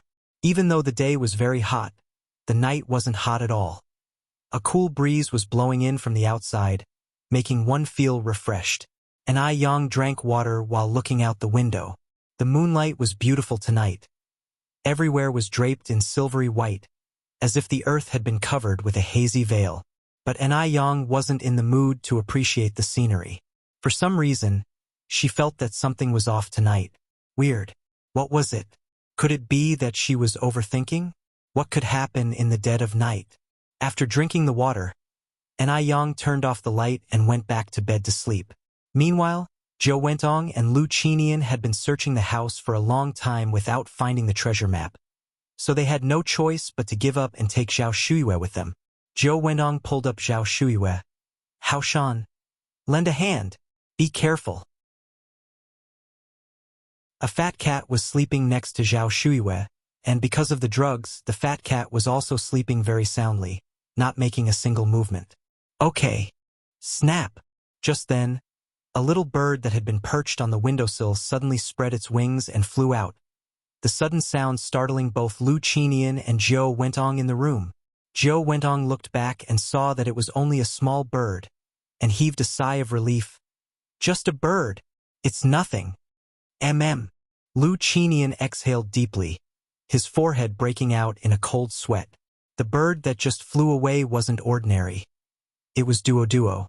Although Zhao Shuiwei kept a hateful and exceedingly ugly fat cat at home, Duo still liked Zhao Shuiwei very much, because Zhao Shuiwei often fed it a lot of delicious food. Seeing the bad guys about to take Zhao Shuiwei away, Duo was so anxious it could break its wings, flying with all its might towards the small courtyard of the Ni family. Yang. The moment Duo flew in, Aiyang heard it, and she quickly switched on the desk lamp. What's wrong, Duo? Normally, Duo wouldn't disturb her in the dead of night. Unless something had happened. Thieves. Duo flapped its wings vigorously. Granny Lu. Thieves. Aiyang's brow twitched, and she took a jacket out of the closet, putting it on as she walked. I'm going over to Granny Zhao's house now, and you go down to call my parents. After calling my dad and mom, go and shout around the village. Aiyang had a hunch that this thief was different from the ordinary thief. If the whole village was alerted, everyone would be witnesses, and the situation would be easier to handle. Duo immediately flew downstairs. Thieves! Catch the thieves! Enai Tsuehua and Shangguan Dehui weren't as sensitive as Enai Yang. It took several shouts from Duo to awaken the couple. Chapter 961. Evil is met with evil. _2. The two people heard there was a thief and immediately scrambled up from their bed. Every level of the Enai family home was brightly lit. Along with Duo's shouting, soon old Madame Zheng, old Master Zheng, Shangguan old Madam, and Enai Chengui were also awake. Then, the lights in the neighboring houses were turned on. There's a thief, there's a thief. Husband, quickly get up and take a look. Hearing there was a thief, the man who was fast asleep was instantly alert. Where's the thief? There's a thief. Certainly no small matter. You should know that Jinghua village was very peaceful and the villagers were quite united. Petty thieves and pickpockets hardly dared to target Jinghua village. Yet tonight, a thief had actually come. I don't know, you quickly go out and take a look. All right. The man didn't even have time to put on a coat. Just went outside in his boxers and bare-chested. The man went outside to take a look. My goodness! Nearly the entire village, men and women, young and old, had all gotten up. The crowd was noisy. The man went back inside. Seems like Auntie Liu's place has attracted a thief. They'll go over and take a look. You watch the children at home. Lock the door and don't open it for anyone. Zhao Shuiyue was a widow and an elder in the village, without sons or daughters, so her affairs were everyone's concern. Her home having drawn a thief, everyone definitely wouldn't stand by idly. The people of Jinghua village were not to be trifled with. Take this with you. The woman casually picked up an axe and handed it to the man. Take it for self-defense. If that thief dares to bully Auntie Liu, use this to chop him. All right, then he'll go first. You watch the children at home. The man took the axe and ran outside. It was night, but Jinghua village was busier than during the day. Suddenly, the village was ablaze with lights and filled with a noisy tumult, which scared the living daylights out of Zhou Wentong and Lu Qinian. Fortunately, they had already put Zhao Shuiyue in the trunk of the car. To prevent Zhao Shuiyue from causing trouble during the transport, Zhou Wentong had tied her hands and feet with ropes and gagged her mouth with a towel. Quick, Haoshan, let's get in the car. Zhou Wentong urged Lu Qinian. Because his parents hadn't come over, Lu Ru had fallen asleep in the car and now mumbled groggily, Mom, Dad, why did you only just get here? I was getting so anxious. Lu Qinian didn't have time to explain anything, hurriedly got into the passenger seat, and was about to close the door when a pale, slender hand pressed on the car door, seemingly without much effort. But no matter how hard Lu Qinian tried, he couldn't close the door. Uncle Lu, what are you trying to do this late at night? The owner of this hand was none other than Enai Yang. Suppressing the panic in his heart, Lu Qinian replied with a smile, Oh, it's Yang. I was just visiting your Grandma Zhao's house. Enai Yang narrowed her eyes. Paying a visit in the middle of the night? Lying through your teeth. Zhou Wenong joined in with a smile. We just came to check on Big Sister. It's getting late. We should be heading back. Just then, the voice of Enai Tsuehua came from the other side. Yang. Hearing that a thief had visited Jinghua village, Enai Tsuehua was almost frantic with worry, scared that Enai Yang might have encountered danger. No matter how capable Enai Yang was, she was still just a young girl, and there wasn't a mother in the world who wouldn't be concerned about her own daughter. Mom! Enai Yang looked back. In the time it took to speak, taking advantage of Enai Yang looking away, Zhou Wenong immediately shut the car door. Haoshan, let's hurry and go. Lu Qinian slammed on the accelerator, and the car shot out like a rocket. Enai Yang curved her lips slightly, not in a hurry, just looking ahead like that, her composure unshakable. Seconds later, a piercing screech of brakes was heard from the front. SSS. Having lived in Jinghua village for so long, Enai Yang naturally knew the character of the villagers. Under such circumstances, the villagers wouldn't sit idly by. In front, the villagers were hand in hand, holding flashlights, and had encircled the black sedan from inside and out so tightly that not a drop could get through. Yang Yang, are you all right? Nai Tsuehua and Shangguan Dehui ran up to Nai Yang. Nai Yang shook her head. I'm fine. Mom, you and Dad go check on Grandma Zhao. They'll go see what's happening with Lu Qinian and the others. Okay. Nai Tsuehua nodded. Nai Yang jogged towards the front. Yang Yang, we've caught the thief. Seeing Nai Yang approach, the crowd spontaneously opened a path for her. Beat this damn dog to death. He even dared to come to Jinghua village. Yeah. Beat him to death. Lu Qinian knew things had gotten serious and hurriedly opened the car door to get out, taking out cigarettes from his pocket and distributing them to the crowd. Misunderstanding. Fellow villagers, this is a misunderstanding. I'm a relative of Shuyu's family. This is my wife, and my daughter is sitting in the car. We came to see Shuyue. We're not thieves.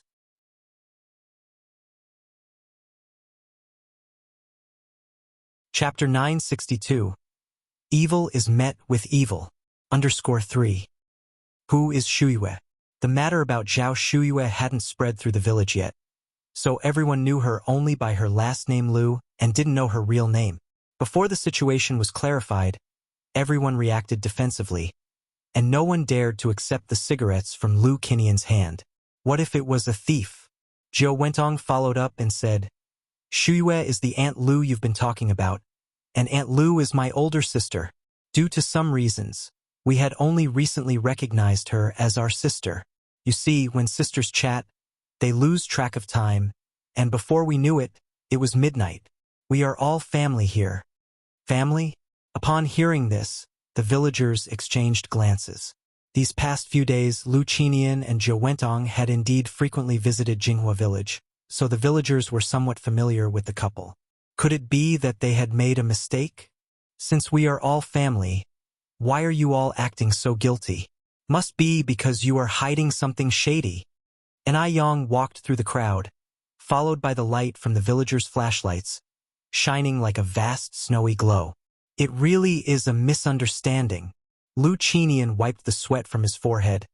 Yang Yang, do I look like the kind of person who would sneak around stealing? Besides, how many petty thieves drive a sedan? We just came to check on Shuyue. A sedan itself costs at least 70 or 80,000 yuan. Who would buy a sedan and still steal? It must be said, Lu Qinian's words did make some sense. After hearing this, the villagers relaxed their guard. I think it's quite possible. Nai Yang crossed her arms and looked down on Lu Qinian. Psychology says that people sweat profusely when they are highly nervous. Uncle Lu, is it very hot tonight?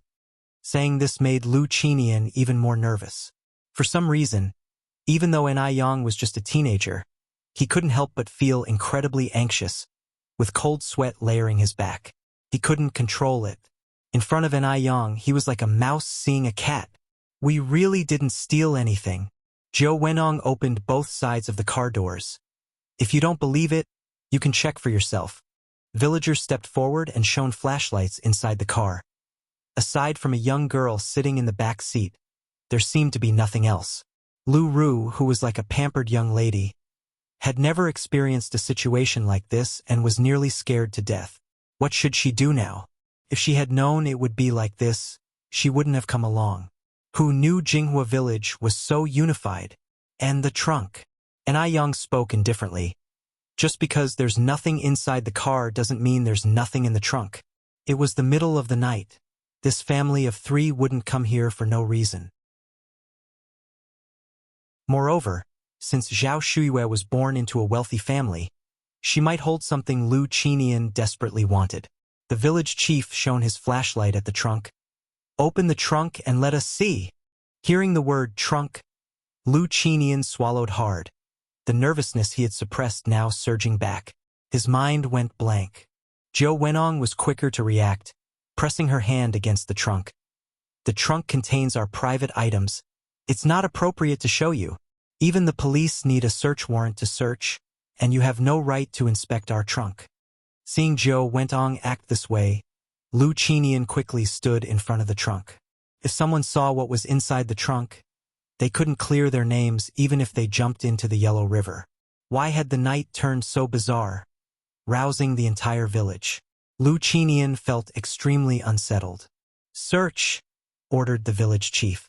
Just as two villagers were about to come forward, Zhou Wentong continued, "You want to search our trunk without a warrant? That's illegal. It's an offense that could land you in jail." Jail? Hearing this, the two villagers who were about to proceed instinctively stopped. In such good times, who wanted to end up in jail? Just then, Anai Tsuehua and Shangguan Dehui came running from behind, panting, Yang, your Grandma Liu's house has been turned upside down, and she's not at home." Maybe because she was used to calling her Grandma Liu, Anai Tsuehua had a hard time changing her way of addressing. Hearing this, the nearby villagers immediately perked up again.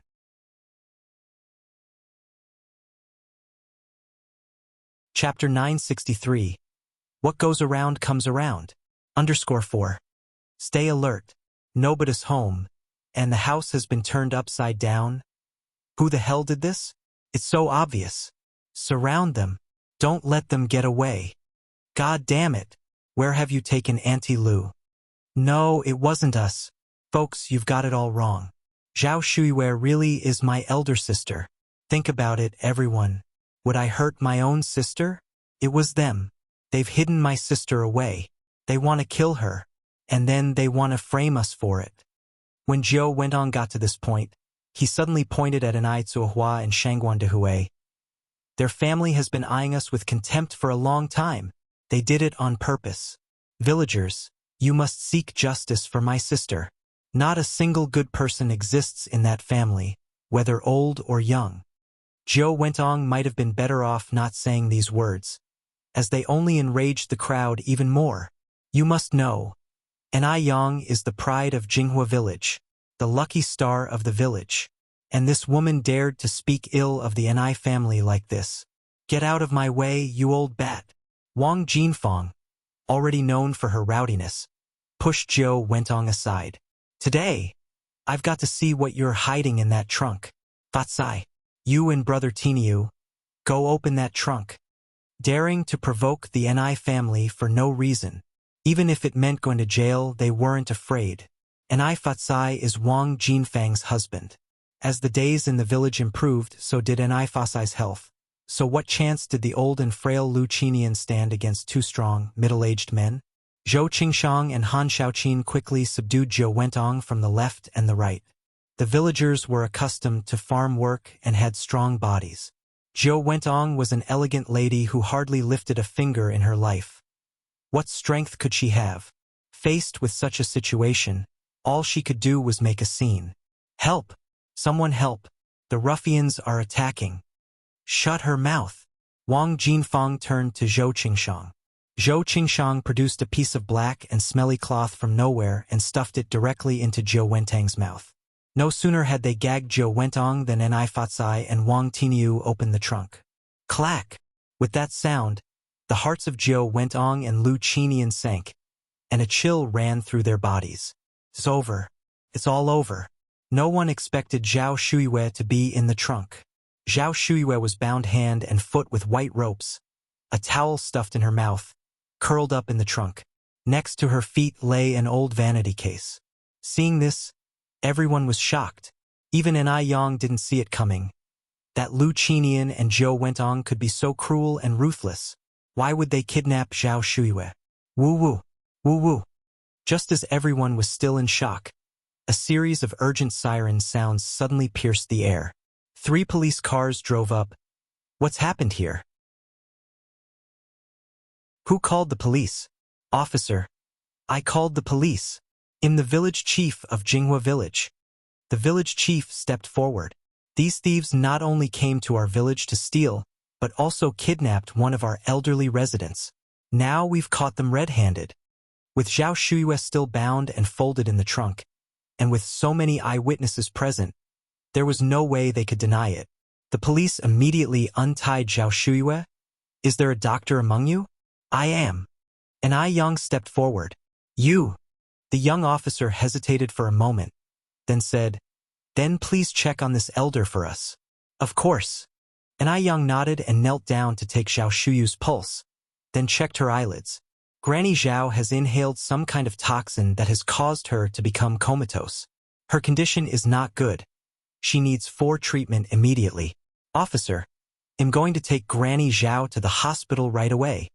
Although traditional Chinese medicine is powerful, sometimes it can't do everything alone, and a combination of Western and Chinese medicines is needed. The toxin itself was not very harmful to the human body, but Zhao Shuyu's special constitution meant that she needed immediate fluids and then acupuncture treatment. The young officer nodded. Xiao Sun and Xiaoma, go with this comrade to the hospital. All right. Xiao Sun and Xiaoma immediately helped carry Zhao Shuyue to the vehicle. Xiaoma was a driver. And I Young frowned slightly. Officer, Granny Zhao's condition is very special. She needs to get to the hospital within 10 minutes. Let me drive.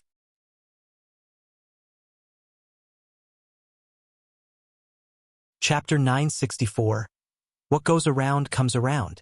_5. 10 minutes? It would take at least 30 minutes to reach the nearest hospital at top speed. 10 minutes is simply impossible. Comrade, are you kidding? Xiaoma asked incredulously. No. And I Yang replied seriously. Seeing no trace of jest in I Yang's demeanor, and the situation being extremely urgent, a matter of life and death after all, Xiaoma didn't say another word and gave up the driver's seat to I Yang. Thank you for your trust. I Yang got into the driver's seat and performed the startup sequence: ignition, engine start, throttle, all in one smooth motion. Before the others in the car could even react, the vehicle had already shot out at lightning speed. The two police officers exchanged a startled glance, each seeing the shock in the other's eyes. My God, this was incredible. No one had expected that a country girl could drive this well. The journey, which was supposed to take 10 minutes, was completed by I Yang in just 5 minutes to the front of the hospital. Now, even the way the two police officers looked at I Yang had changed. Comrade, what's your name? One of the officers asked as they brought Zhao Shuyue to the emergency room and finally had a moment to take down her statement. I Yang responded in an even tone. My name is I Yang, and I with the individual component, and Yang with the meaning smoke, as in the warm sun's rays cause smoke to rise from Lan Tian Jade. And what relation is the elder to you? Over at Jinghua village. The police officer took out handcuffs from his belt and stood in front of Lu Qinian and Zhou Wentong, saying sternly, the two of you, put your hands up. Don't move. Officer, there's another one in the car. A villager reminded. Lu Ru was scared to death inside the car. Officer, I'm not a thief. I've been wronged. The officers always carried out fair investigations. They would never mistakenly accuse an innocent person, nor would they let a guilty party go free. Cold handcuffs were promptly clasped onto Lu Ru's wrists. Save your words for the police station. Xiao Lu, Xiao Zhang, you all follow the village chief to the victim's home to gather evidence. Got it. The village chief led the way. Come with me this way, comrades. The officers didn't finish taking statements and bringing Lu Qinian and Zhou Wentang's family of 3 back to the police station until past 3 a.m. At this time, under the doctor's life-saving efforts, Zhao Shuyue had also awakened. Grandma Zhao, are you okay? I Yang brightened up upon seeing Zhao Shuyue finally awake. Yang. Zhao Shuyue grasped I Yang's hand. I Yang asked again, Grandma Zhao, are you all right? Zhao Shuyue shook her head, tears streaming down the corners of her eyes. I'm fine, but I just never expected Lu Qinian to be so heartless. He could actually do such a thing. Although Zhao Shuyue had been in a coma, her consciousness had always been clear. She could never have imagined that Lu Qinian would treat her this way. I Yang reassured her, it's good you're okay. Lu Qinian and Zhou Wentong have already been arrested by the officers. You just need to clarify the details to them later. Right? Zhao Shuyue nodded. The next morning, 2 police officers came to take Zhao Shuyue's statement.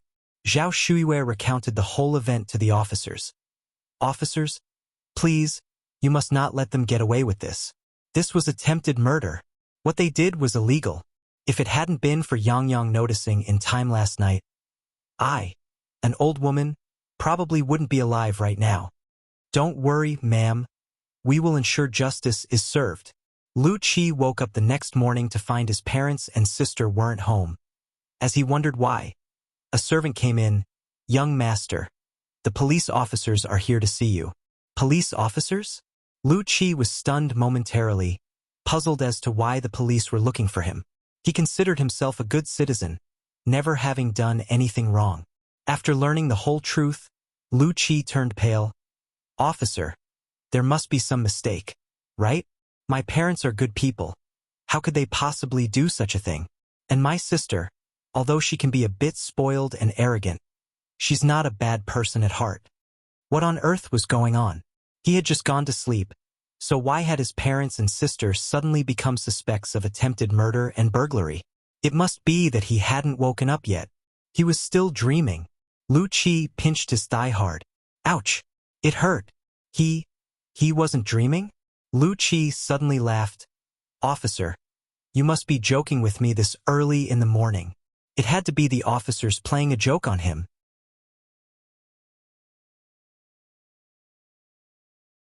Chapter 965. What goes around comes around. _6. With those words, Wuxia continued, Comrade police officer, does our family look like one that needs to commit theft? Theft? It's simply non-existent. Their family wasn't struggling to get by. Murder attempt was even more unlikely, as they had just arrived in Beijing not long ago and hadn't made any enemies.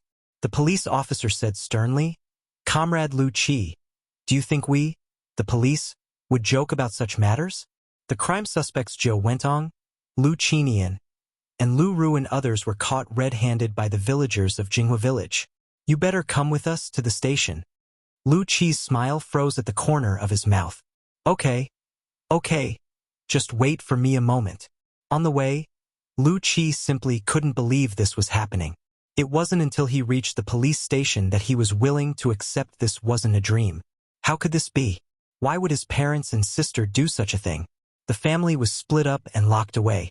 Upon seeing Wuxia, Zhou Wentong became very agitated. Xiaoqi, you're here. You must save Mom. She's innocent. Go find a lawyer quick.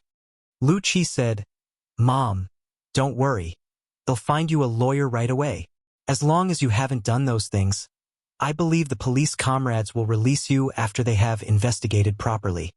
Wuxia still couldn't believe that his always gentle and kind mother could do such a thing. There must be some misunderstanding. In contrast to Zhou Wentong, Lu Qinian seemed especially calm. Sitting in the interrogation room, he seemed to have aged overnight. These things were all done by me alone. They have nothing to do with my wife and child. They were all kept in the dark by me. Hearing this, Wuxia was stunned. So, it turned out they really did these unforgivable deeds. Why? Why would they do such a thing? Dad! Wuxia rushed out. Why? Why did you do this? Faced with his furious son, Lu Qinian chose to remain silent. Wuxia's eyes turned red. He never imagined that his father, who was always a mountainous figure in his heart, could do such a thing. Suddenly, Wuxia felt as though the sky was falling. His world turned dark. Wuxia slid down against the wall and burst into loud sobs. He used to be a crybaby as a child, but since growing up, he had never cried again. This was the first time. Over at Lu Ru's side, Comrade police officer, I'm innocent. I don't know anything. Please let me go. Everything was done by my parents. I was asleep in the car at that time. I didn't know anything. Please let me out. Okay? Seeing the red-eyed Wuxia, Lu Ru clung to him like a lifeline. Brother, please save me. All this was done by Mom and Dad. I really didn't know. I didn't know anything. Brother, please save me. I don't want to be locked up here. I want to get out.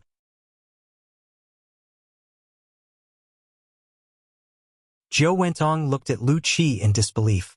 Wuxia glared at Zhou Wentong. Exactly because one of you is my mother and the other my sister. I didn't turn a blind eye. Ask yourselves, does this truly have nothing to do with you? Don't forget, Dad is still locked up. Slap. Zhou Wentong slapped Wuxia across the face. I'll kill you, you unfilial son.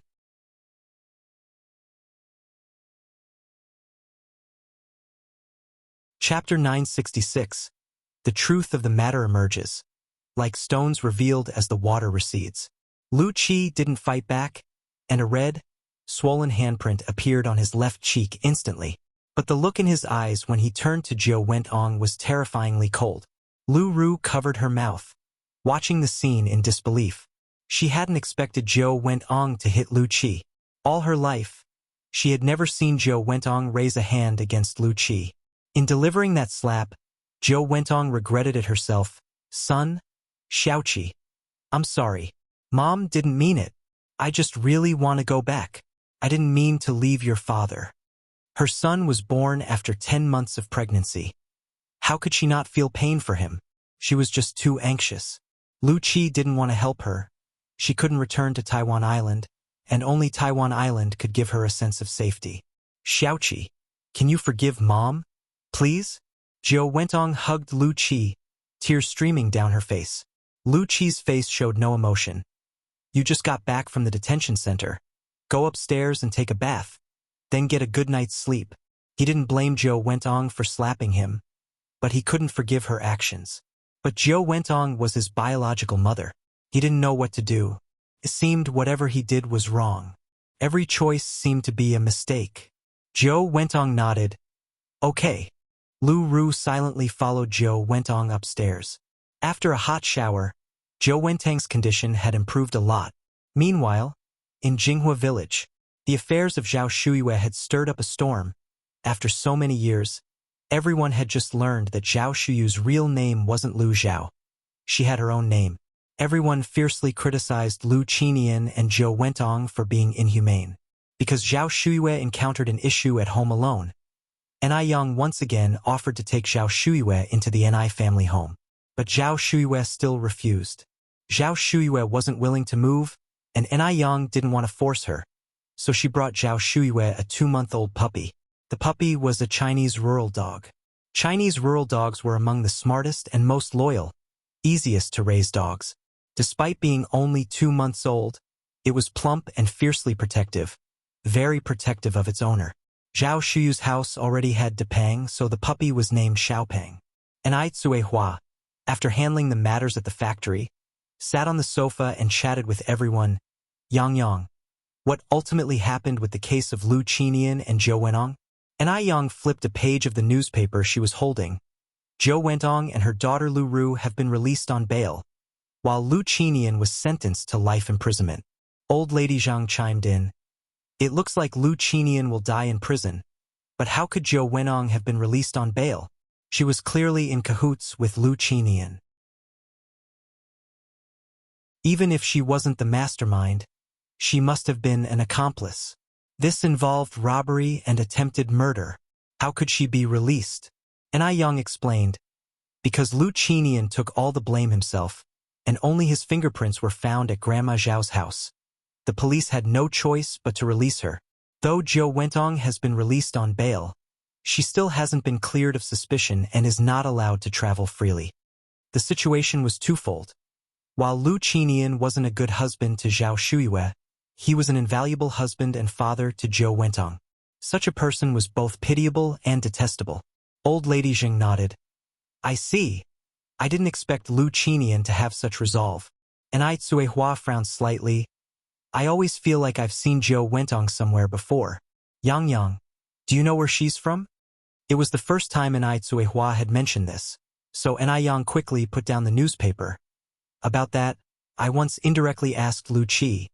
He said Zhou Wentong is from Xiaomu village in Haiqing City. Xiaomu village? Ai Hua was startled since she had grown up in Xiaomu village. Ni Yang nodded. Ai Hua frowned again. Xiaomu village only has around 20 households. If she really is from Xiaomu village, there's no way I wouldn't have heard about her. Plus, we don't have the Ji surname in Xiaomu village.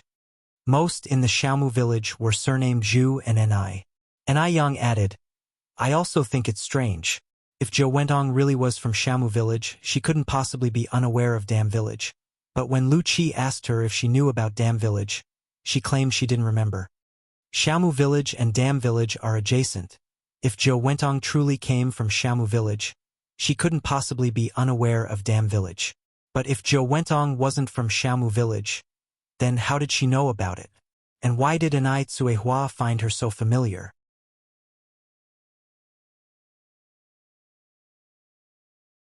Chapter 967. The truth of the matter emerges, like stones revealed as the water recedes understood. All of this was very strange. Only if you've seen someone before, can you find them familiar? Mom, think carefully. Have you met Zhou Wentong before? And Ai Yang continued to ask. And Ai Tsuehua pinched her temples. I can't remember, and every time I start to think about these questions, my head throbs painfully. It's really uncomfortable. Over the past few days, she still couldn't recall where she had seen Zhou Wentong before, and her head was still aching terribly. And Ai Yang narrowed her eyes. Let me take a look at you. And Ai Yang reached out to take Anai Kuihua's pulse. From the pulse, Anai Kuihua's body didn't show any abnormalities, but many issues couldn't be detected by pulse diagnosis alone and required instrumental examination. Mom, how about we go to the hospital for a CT scan? A headache is no trivial matter. CT machines were invented as far back as 1971, and it was now 1985, 14 years later. The CT technology in Beijing had matured considerably. It just wasn't as advanced as in later years. Do we really need to go through all that? And Ai Tsuehua said, it's just an occasional headache, not a persistent one. Ting Ting, let's go. Health is not to be taken lightly, Grandmother Shangguan said. I will accompany you. Mrs. Zhang nodded in agreement. Your mother-in-law is right, Ting Ting, I'll also go with you. And Ai Yang picked up the car keys from the coffee table. Grandma's. No need for you to come. I can take my mom by myself.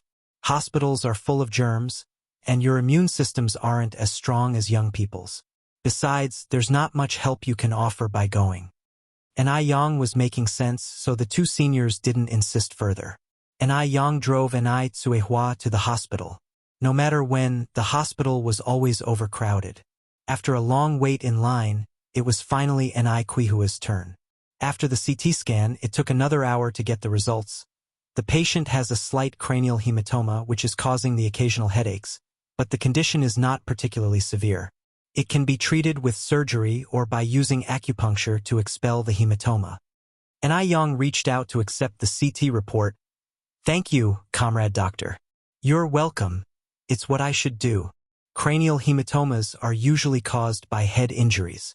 And Ai Tsuehua had been beaten quite badly by Mu Jinbao back in Dam Village, and Mu Jinbao wasn't known for holding back. Could it be a leftover injury from that time? Fearing that Anai Tsuehua might recall those unpleasant memories, and Ai Yang refrained from asking further about the injury. When the mother and daughter arrived home, Shangguan Dehui was holding car keys, ready to leave. Dehui, where are you going? Anai Tsuehua asked. Shangguan Dehui was startled. Dia, you're back.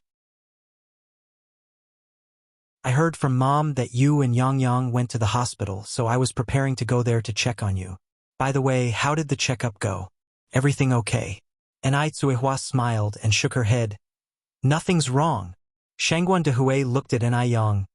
Yang Yang, is your mom really okay?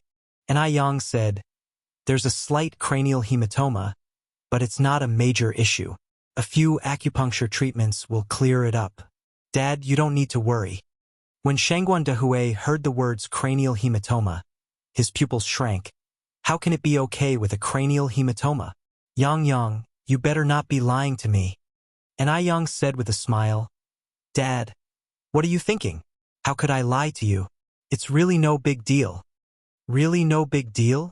Shangguan Dehui asked uncertainly. And Ai Yang nodded. That's a relief. Shangguan Dehui sighed and took Anai Kuihua's handbag. Let's go inside. Grandmother Shangguan and Mrs. Zhang had already prepared the meal. Little Anai Yun was happily eating noodles while sitting on Grandmother Shangguan's lap. When she saw Anai Tsuehua and Anai Yang return, she rushed down from Grandmother Shangguan's lap with delight. Mommy! Sister! Duo mimicked her, flapping its wings and flying over. Mommy! Sister! The image of the two was filled with love. After dinner, Anai Yang performed acupuncture on Anai Tsuehua. Seeing the gold needles being inserted into Anai Kuihua's head one by one, Shangguan nervously extended his hand in front of Anai Tsuehua. Dia, does it hurt? If it does, you can bite my hand. Anai Tsuehua said with a smile. It doesn't hurt at all. Not only did it not hurt, it was quite comfortable. An acupuncture session lasted an hour, and by the time it was finished, it was already past 8 in the evening. That night, Anai Tsuehua had a very strange dream. It was fragmented. In the dream, she was first a 3- or 4-year-old child, then got separated from her mother. She walked for a long time and cried for a long time.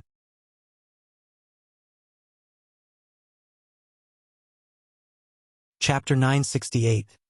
The truth of the matter comes to light _3. Panic, helplessness. Fortunately, on her way, she encountered a kind old lady who took her back home when she couldn't find her mother. The scene switched, and people from a village all gathered at the old lattice house to watch the excitement.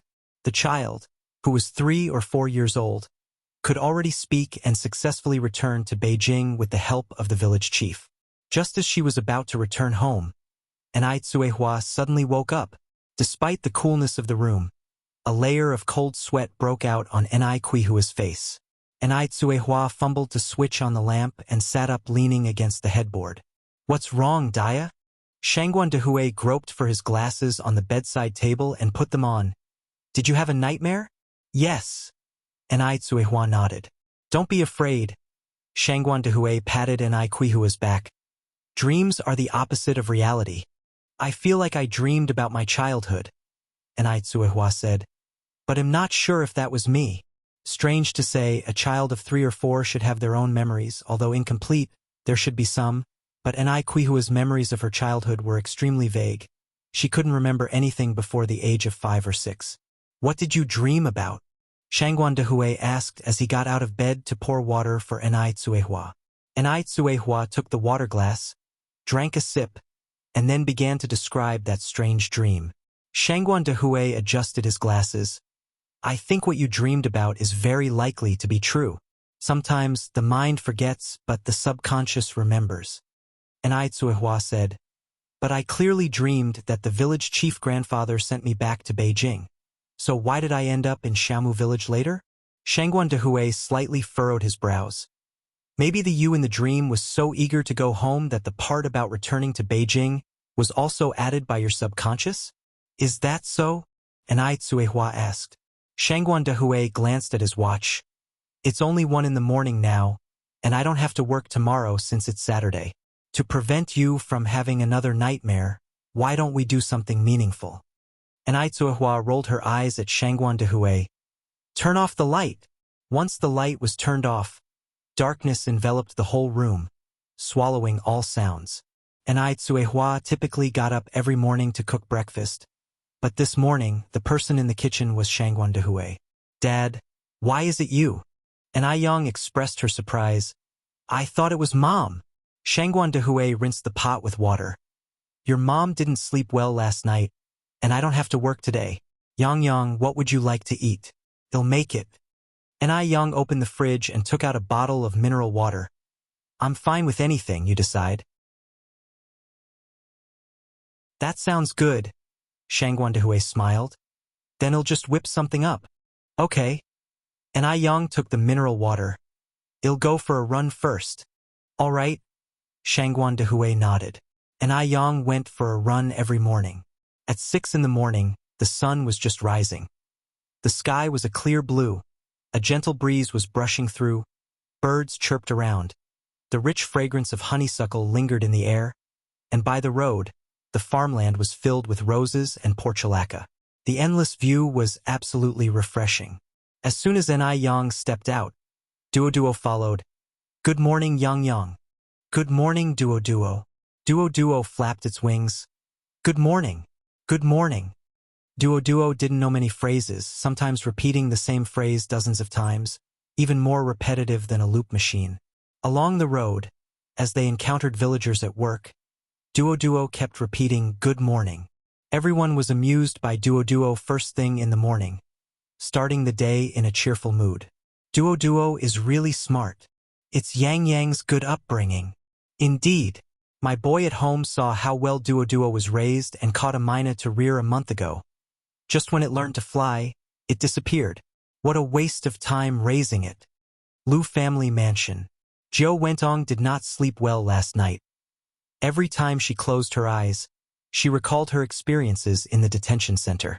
She didn't want to go to prison. Not at all. What should she do? Once that thing was discovered, she would be ruined. Zhou Wentong sat on the bed, painfully clutching her hair. If only she had never come back. She regretted it. Lu Qinian being locked up was secondary. She never truly loved Lu Qinian. Seriously, who in their right mind would fall in love with a man 30 to 40 years older than themselves? She was worried about her own safety. If she had not come back, she wouldn't have encountered an Ai Zuohua, and if she hadn't met an Ai Zuohua might not have remembered those things.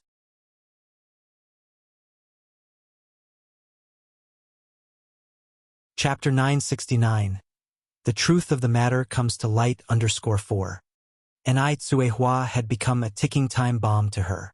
No telling when she might explode. No one would dare touch her on Taiwan Island. But this was Beijing, and she was restricted from traveling. Realizing this, Zhou Wenong rushed downstairs. Xiaoqi, Mom is begging you. Please take me away. Shall we go back to Taiwan Island? Lu Qi sighed. Mom, you can't leave now. Think of something. Xiaoqi, think of something. Zhou Wenong continued. Since you managed to bail us out of the detention center, it means you must have a way, right? Lu Qi frowned slightly, suppressing the anger in his heart. Mom, the only reason you were released from the detention center was because of Dad. Dad took all the blame on himself. Otherwise, even if I were the Emperor of Heaven, I wouldn't have been able to bail out you and Xiaoru. Zhou Wentang's eyes instantly reddened. Then what should we do? Xiaoqi, is there really no way? Xiaoqi, I really can't stay here anymore. Mom, why are you in such a hurry to leave Beijing? Lu Qi grabbed Zhou Wentang's arm. Are you still hiding something from me? How much more were they hiding from him? Zhou Wentong instinctively avoided Lu Qi's gaze. No, really. Lu Qi stared intently into Zhou Wentang's eyes. No. Zhou Wentong pushed Lu Qi away and hurried upstairs. Watching Zhou Wentang's retreating figure, Lu Qi let out a deep sigh and went to Lu Ru's room. Brother. Lu Qi grabbed Lu Ru's hand. Tell me honestly, are you and Mom still hiding something from me? After all, Zhou Wentong was his mother, and there were some things he couldn't directly ask her, so he had to start with Lu Ru. In Lu Qi's eyes, Lu Ru and Zhou Wentong were in this together. Lu Ru looked at Lu Qi blankly. No. Stop pretending. Tell me.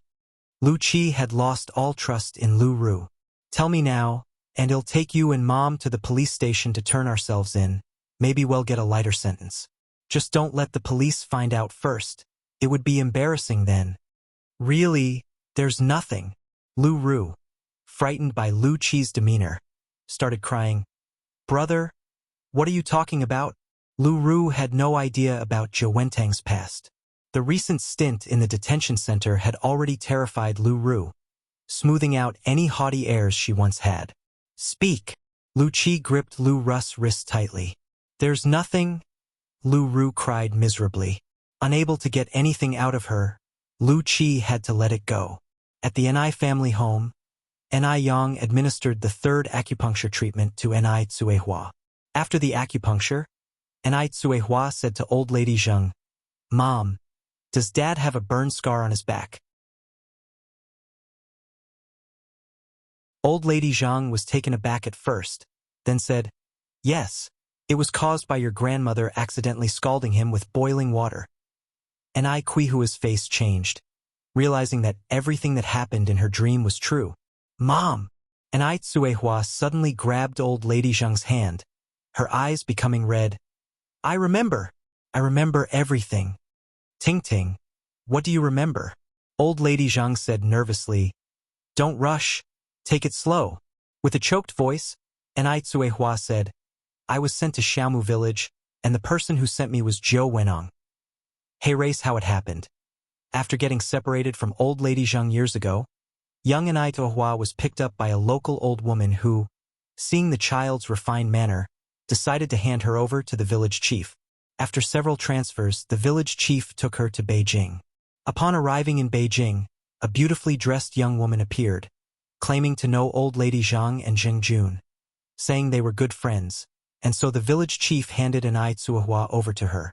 As soon as the village chief left, the young woman showed her true colors. An Ai Tsuehua bit her while attempting to escape, and, furious, the young woman picked up a nearby vase and knocked an Ai Tsuehua unconscious. The cerebral contusion suffered by an Ai Tsuehua dated from that time.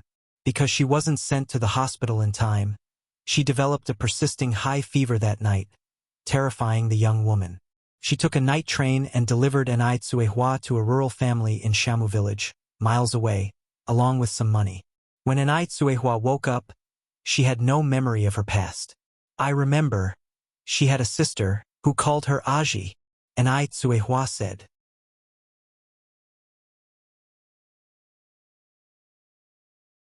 Chapter 970. The truth of the matter, everything comes to light _5.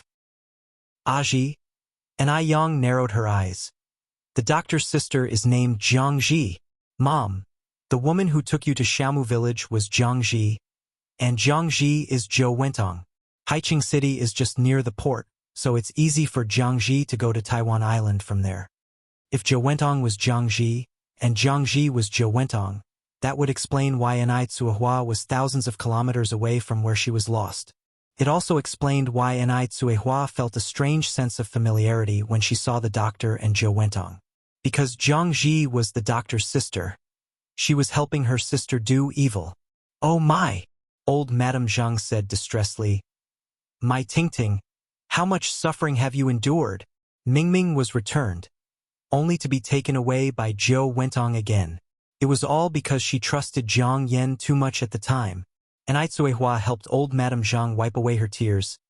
Mom, it's okay now, I'm fine. And Ai Yang picked up the car keys. Grandpa, Grandma, Mom, we must hurry to the police station now and tell the police everything clearly. The case of N.I. Kuihua's disappearance was still on record at the police station. Just in case there was a chance for the truth to emerge. The family had to hurry. There was no time to waste. They raced to the police station. Lu Qi knew the police would knock on the mansion's door again one day, but he didn't expect it to come so soon. Is Comrade Jiang Ji here? We are from the municipal police department, and this is an arrest warrant. Jiang Ji? Lu Qi asked confusedly. Officer, are you mistaken? We don't have anyone named Jiang Ji here.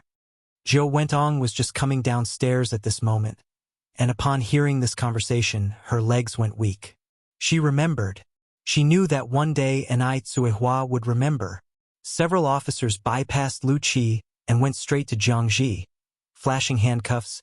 Jiang Ji, you are involved in a case concerning child trafficking.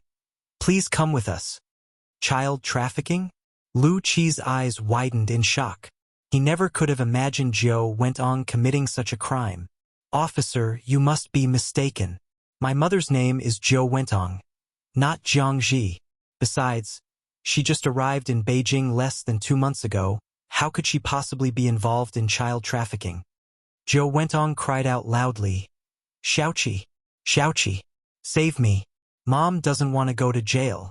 Mom is innocent. Xiaoqi. One of the officers looked up at Lu Qi. Zhou Wentong is just her alias. Her real name is Jiang Ji. Jiang Ji was stunned. He looked at the woman before him, his mother, and felt she was a complete stranger. What else was his mother hiding from him? Mom, I'm only asking you one thing right now. Lu Qi walked over to Zhou Wentong, his eyes red. Am I really your biological child? Am I? Yes. Xiaoqi, you are my biological child. You are my own son. I carried you for 10 months before giving birth to you. Xiaoqi, you can't ignore your mom now. Both Lu Qi and Lu Ru were Zhou Wentong's biological children. Although she didn't have much affection for Lu Qinian, she hadn't done anything to wrong him. Lu Ru was startled by the commotion downstairs and came down to see this scene. Shocked, Mom! Brother! What's going on? Lu Qi pressed his temples in agony. Xiaoru, you must save Mom, Zhou Wentong shouted. The officers took Zhou Wentong away, and Lu Ru chased after them, watching helplessly as Zhou Wentong was put into the patrol car. Then, Lu Qi also drove Lu Ru to the police station to find out what was happening. After all, Zhou Wentong was his biological mother, and he couldn't just stand by indifferently. After arriving at the police station, Lu Qi learned the whole story. He hadn't realized that his mother had done such a thing when she was young, fleeing to Bay Island. All these years she had lived an idyllic life on Bay Island, but the family of the child she had taken was plunged into endless pain. "Officer, may I see the victim?" he asked. The officer was taken aback, probably thinking, "Your mother is a human trafficker, and you want to take revenge on the victim?" Seeing that the officer might have misunderstood, Lu Qi continued, "Officer, my mother has done something unforgivable, and my sister and I would like to apologize to the victim and their family.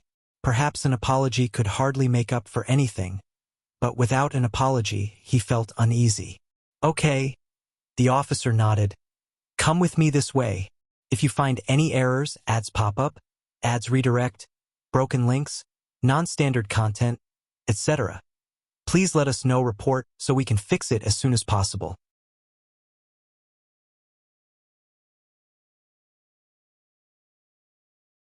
The truth of the matter. Everything comes to light _6. Lu Qi followed the police officer's steps, looking back at Lu Ru. "Let's go." Lu Ru looked at Lu Qi incredulously.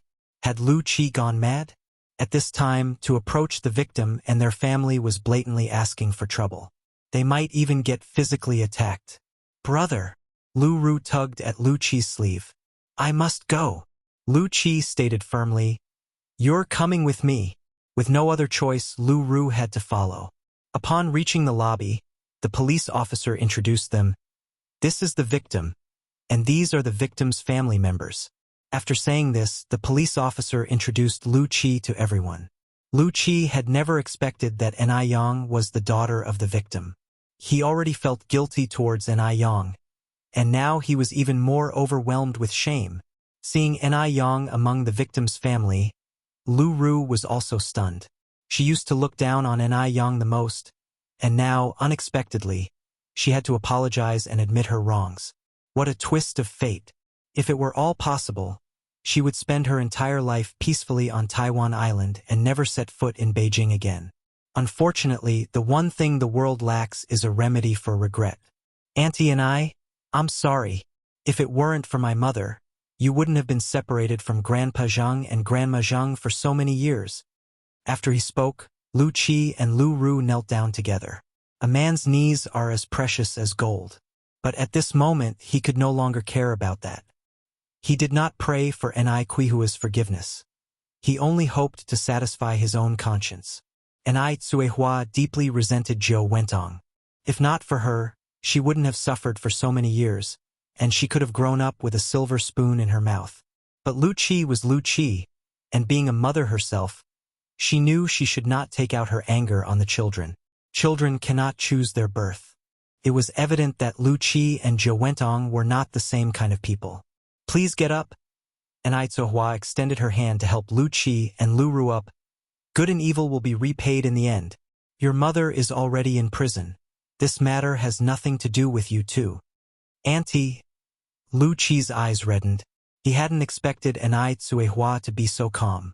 Zhou Wentong had caused Enai Tsuehua so much suffering, and Lu Qi had even prepared himself to be beaten, yet Enai Tsuehua did not blame him at all.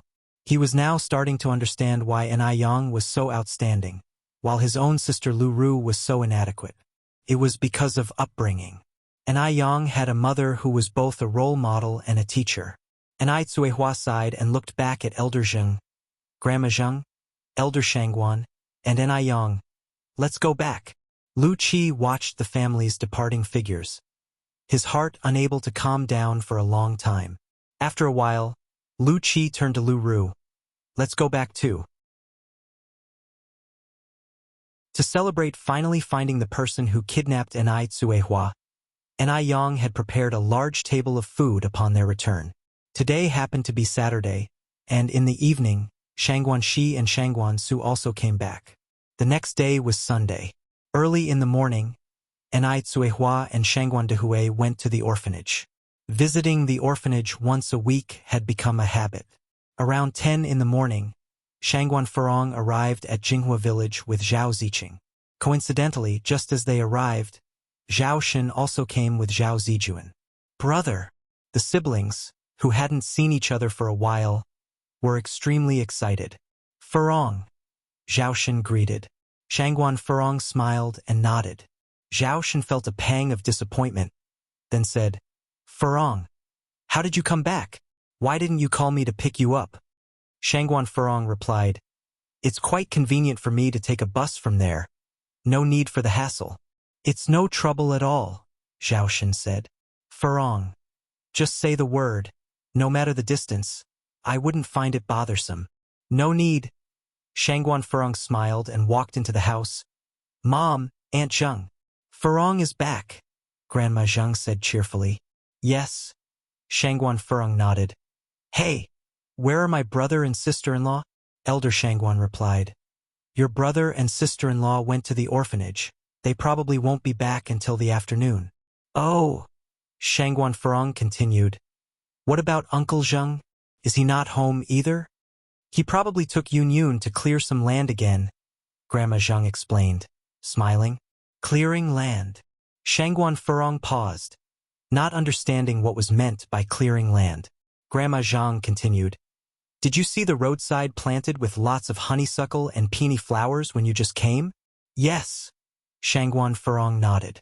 That's what your Uncle Zheng and Yun cleared out, Grandma Zheng explained. Shangguan Furong smiled. I didn't realize Uncle Zheng had such a pastoral heart. He just loves to be busy. Doing it himself would be fine, but he always has to take Yun with him. In the afternoon, Shangguan Furong and Zhao Shen took the children back to the Zhao family to visit Grandma Zhao. After they left, Grandma Zhang and Elder Shangguan chatted. Elder sister, do you think there's still a chance for Furong and Zhao Shen to remarry? Elder Shangguan sighed. I would like them to remarry, otherwise the children will suffer by following them, but Furong has never loosened up. So, does Zhao Shen want to remarry? Grandma Zheng asked. Elder Shangguan nodded. Grandma Zhang continued. As the saying goes, a prodigal son who returns is more precious than gold. As long as Zhao Shen truly repents, considering the children, remarriage is feasible. But we elders shouldn't interfere too much. Elder Shangguan, finding a confidant, quickly agreed. Exactly. I have tried both soft and hard tactics, but Furong just doesn't listen. I'm leaving it be now, let her decide. Children and grandchildren have their own blessings. Grandma Zheng smiled. That's good. Letting go sometimes makes things easier. Oh, Shangguan Su and Shangguan Shi aren't young anymore. Have they found someone outside? Elder Shangguan shook her head. Nothing from Shangguan Su yet, and I haven't heard anything from Shangguan Shi recently either. Probably not going well. Did she date someone before? Grandma Zheng asked. Elder Shangguan nodded. She dated a university classmate, but the man's family had 7 sisters. We won't talk about their family conditions, but anyone with eyes could see that his parents definitely favored sons over daughters. If Shangguan Shi could secure a son after marrying, that would be one thing, but if she had a daughter, her hard days would still be ahead. If you find any errors, ads pop up, ads redirect, broken links, non-standard content, etc., please let us know report so we can fix it as soon as possible.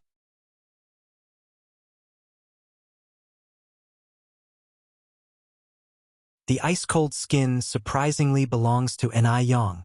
In 1985, the family planning policy was very strict, with many people discarding their daughters hoping to have a son instead. Who could guarantee that they would have a son on their first try?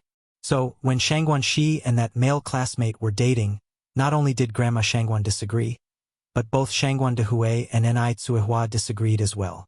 Enai Tsuehua, deeply affected by the preference for boys over girls, did not want her daughter to experience the same pain she had.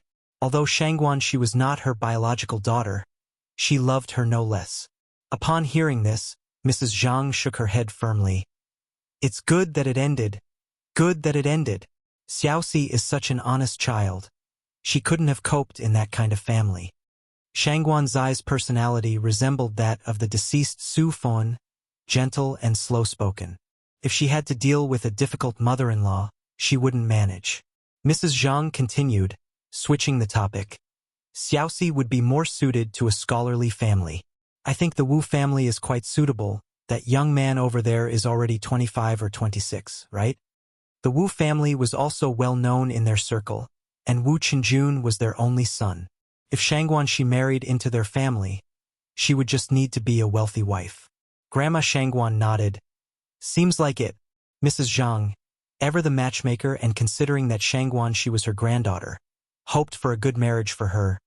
Old sister, if you agree, I'll speak to both children and try to arrange it? Grandma Shangguan brightened up at the suggestion. That would be fine. I'll ask around tonight to see if she has completely broken up with that male classmate. All right? Mrs. Zhang nodded. That night, Grandma Shangguan approached Shangguan Shi. Xiaoxi, how are things with Xiaozhua? Zuoling was the name of Shangguan Zai's boyfriend. Shangguan she replied indifferently. We broke up. Grandma Shangguan beamed. Really broke up? Grandma. I've already broken up with him. Why do you seem so happy about it? Shangguan she was a bit speechless. Grandma Shangguan thought to herself, how could she not be happy that she broke up with that kind of person? She even wanted to set off firecrackers to celebrate. But these thoughts were not appropriate to voice aloud. To others, it might just be seen as an experience, but to Shangguan Shi, it was a piece of her lost youth. Grandma Shangguan softened her smile. Xiaoxi, your grandma mentioned introducing you to that young man from the Wu family. What do you think? Not so good. Shangguan she immediately shook her head. I've grown up with Wu Qinjun since childhood. We're too familiar. If it were possible, it wouldn't have waited until now. Besides, even rabbits don't eat the grass by their burrow. Shangguan she really wasn't interested in Wu Qinjun.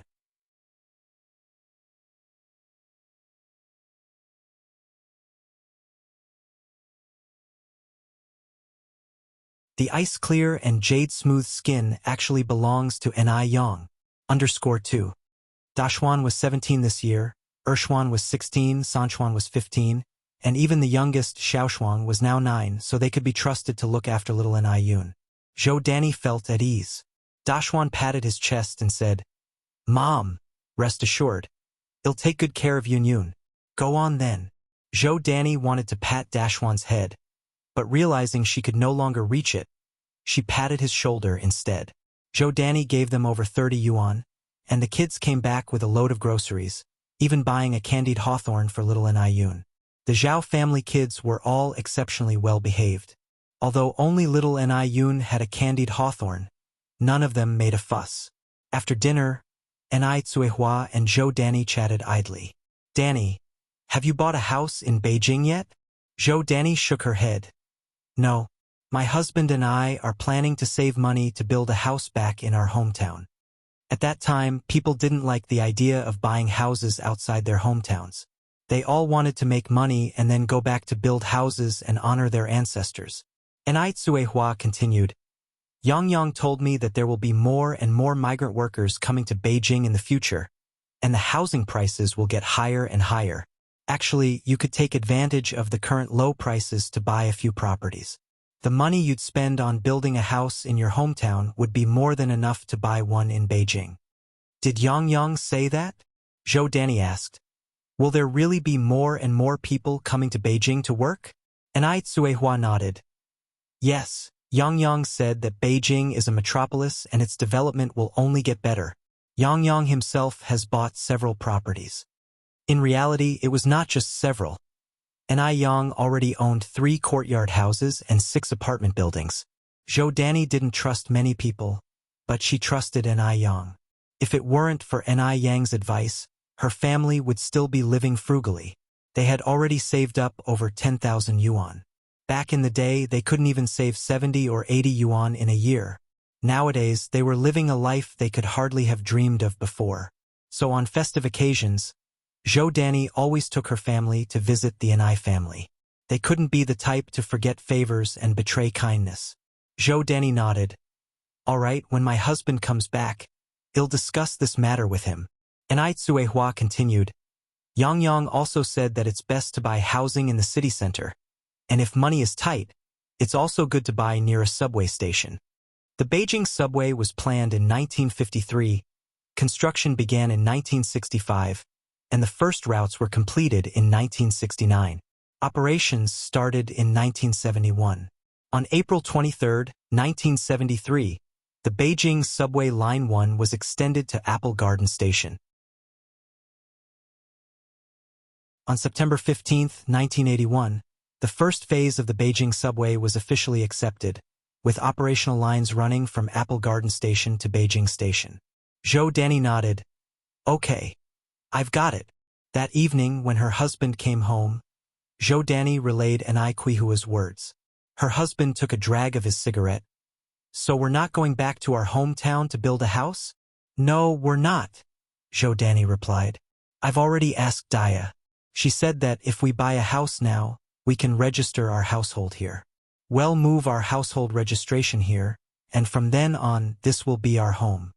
Finishing her thought, Zhou Danny continued. It might be a risky move, but I think the child Yang Yang has foresight. Listening to her won't lead us astray. Besides, my brother-in-law also said it's a feasible plan, and he's a university professor. Her husband nodded. All right, I trust you. Shall we go look at houses tomorrow morning? The next morning, the couple went house hunting with their 4 children. Since they had 4 children, they needed a large place, and Zhou Danny found a 5-bedroom, 2-living-room house appealing. One of the living rooms could be turned into a bedroom to serve as a guest room. A 5-bedroom, 2-living-room house with a total of 200 square meters was a bare shell property, costing 35,000 yuan. The couple made a down payment of 15,000 yuan and had 20,000 yuan left in mortgage. Her husband, now a street vendor, was able to earn over 200 yuan a day, so the 20,000 yuan mortgage wasn't a problem for them. After purchasing the house, the couple finally felt a sense of belonging in Beijing. From then on, they would be people of Beijing. Today the weather was nice, and Yang took 7 or 8 boxes of his skincare gift sets and visited Demingxian. Seeing Yang arrive, Du Jiaojiao couldn't contain her excitement. You're finally here? Gorgeous. Li Yao and I have been waiting for you for days. Nearly a month had passed, and Du Jiaojiao's skin had become much better, tender and glowing with a healthy rosy hue. If you find any errors, ads pop up, ads redirect, broken links, non-standard content, etc., please let us know report so we can fix it as soon as possible.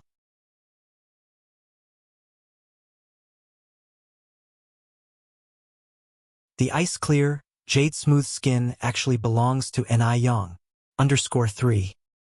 Yang smiled and said, I had some family matters the past few days, so I just got the chance to come over now. Sister Jiaojiao, here is the radiant ice crystal skin you wanted. Du Jiaojiao exclaimed in surprise. Big beauty. You really know how to do it. Last time we went to buy radiant ice crystal skin, there was a line, and the limited edition sets were sold out. I'm gonna call Li Yao right away. Okay. Yang nodded. Just after hanging up the phone, Li Yao arrived. Big beauty. As soon as Li Yao arrived, she gave Yang a big hug. Sister Yao Yao. Li Yao was 7 years older than Yang, so Yang called her sister. Big beauty. I heard you brought the radiant ice crystal skin, as many as 8 sets. Is it true? Li Yao asked eagerly. After visiting the Radiant Ice Crystal Skin store last time, she had finally seen how in demand Radiant Ice Crystal Skin was. When she heard over the phone that Yang had brought 7 or 8 sets, Li Yao couldn't believe it. After all, each person was limited to buying only 1 set in the store, and they were out of stock. Yang nodded. Yes. Wow. Yang, you are really amazing. Li Yao hugged Yang excitedly. If it weren't for Wang Hengyang standing right there, she would have kissed Yang. Yang smiled and said, Actually, radiant ice crystal skin is my own.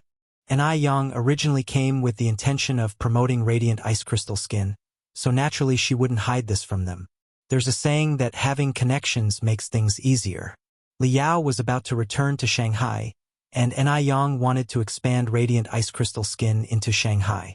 Having Liao, an acquaintance there, would make things much easier. What? Liao and Du Jiaojiao thought they had heard wrong. Radiant ice crystal skin was Yang's own product. Big beauty. You aren't joking with us, are you? Liao asked. Yang shook her head. I'm not joking.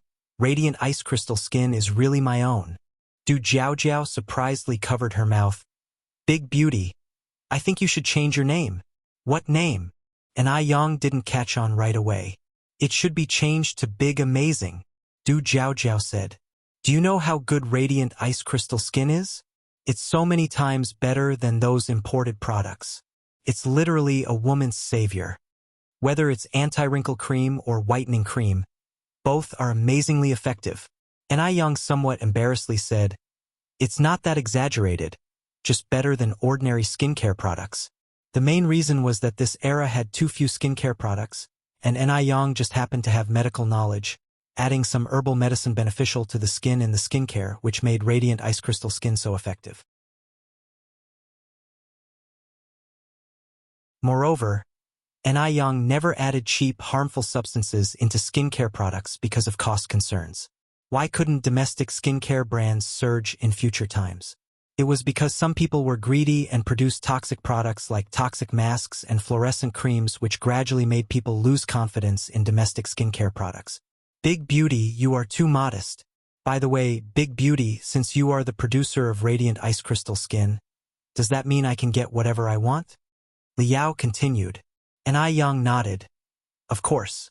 Liao then asked, can I buy some rose essential oil?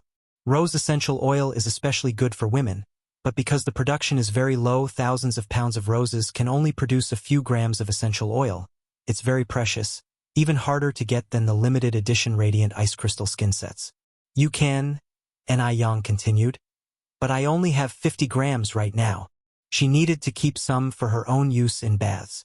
Liao nodded eagerly. That's plenty. 50 grams is a lot. Thank you so much, Big Beauty. It's great to have connections. No more worrying about not being able to buy what you want. Yang smiled and said, why be so polite with me? By the way, Sister Yao Yao, when are you planning to go back to Shanghai? Probably the day after tomorrow, Liao continued. Let's keep in touch after I return. I might need more radiant ice crystal skin later on. By the way, Big Beauty, your radiant ice crystal skin works so well. Have you thought about expanding to Shanghai? Shanghai is full of wealthy people.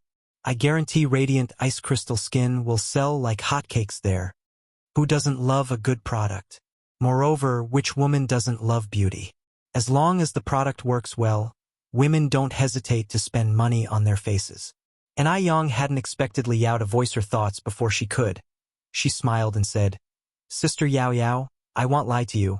I actually had the same idea, but I don't have many connections in Shanghai, so if I rashly try to expand there, if you find any errors, ads pop up, ads redirect, broken links, non-standard content, etc., please let us know, report, so we can fix it as soon as possible.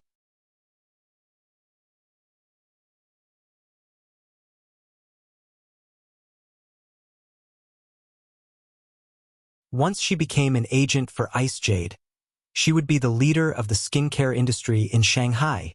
Yang had originally intended to use Liao to penetrate the market in East China, and she hadn't anticipated Liao's desire to be an agent, but this actually saved her a lot of trouble. Sister Yao Yao, are you sure you've thought this through? Liao nodded. I have thought it through.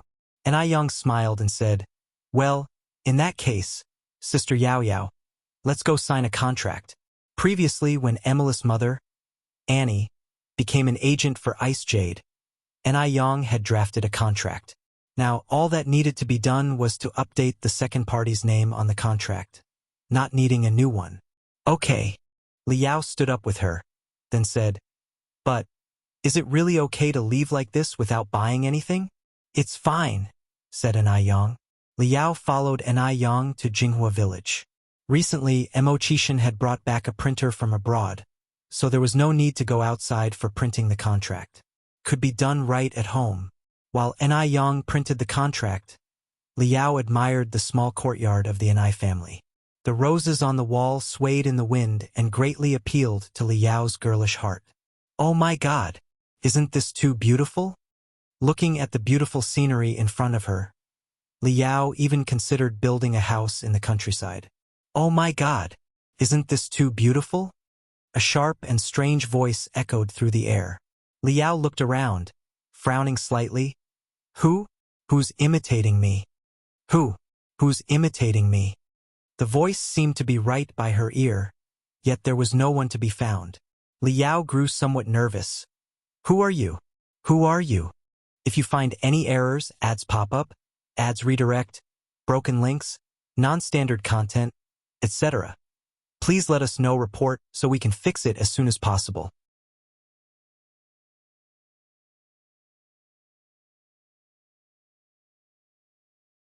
The ice-clear and jade-smooth skin actually belongs to Enai Yang.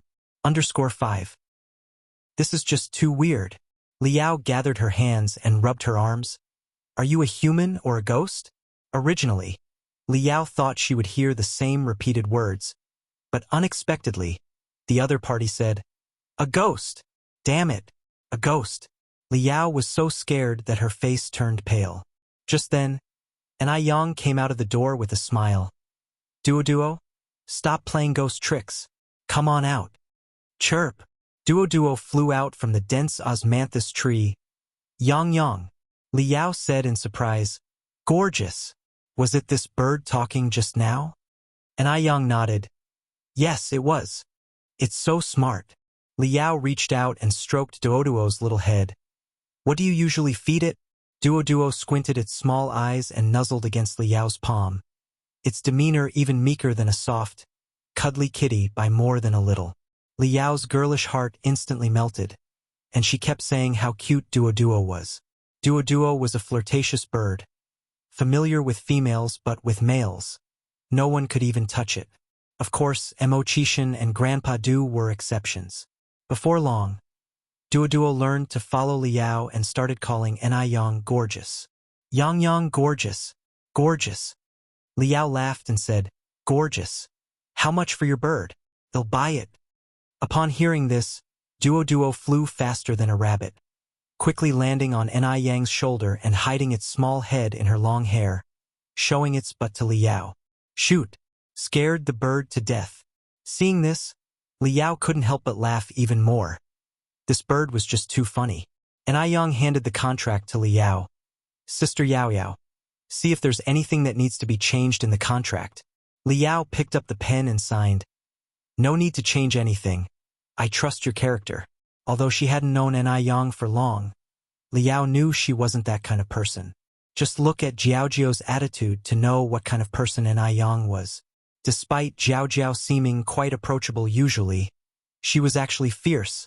Not just anyone could become friends with Jiao. None of the descendants of the Du family were weaklings. It proved that Enai Yang was indeed trustworthy. After signing the contract, Liao paid a part of the deposit. Once she had things arranged back in Shanghai, Enai Yang would send the ice-skin jade complexion via express delivery.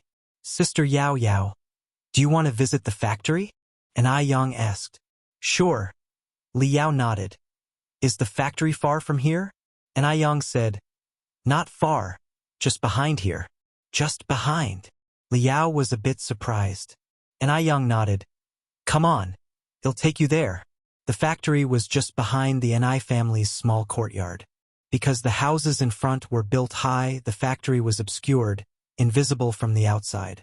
Before entering, the two of them put on sterile suits. Looking at Enai Yang, Liao couldn't help but exclaim, a beauty is a beauty. Even wearing such an unattractive sterile suit, you still look good. Inside the factory, Liao found that all the machinery was very advanced and the workers were very dedicated. Everyone was wearing sterile suits with no safety hazards at all. But the factory seemed a bit small, consisting of only a few rooms, with a little over 30 workers in total. After coming out, Liao brought up this issue to Ni Yang. Ni Yang said, "Actually, I've been considering expanding recently.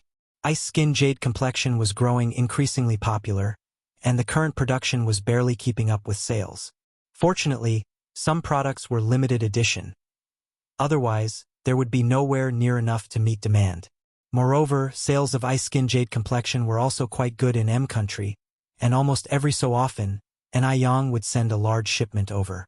After a while, once the Shanghai market opened up, she estimated there would definitely be more demand than supply. So it was best to make plans early." Liao continued, "Actually, this time you could consider building a bigger one to save the trouble of expanding later. It's too much hassle." Ni Yang nodded. "Yes, you make a good point." Liao took off her sterile suit. "If you're short on funds, you can tell me. Setting up a factory, buying imported equipment, hiring a factory manager and workers, and procuring skincare ingredients.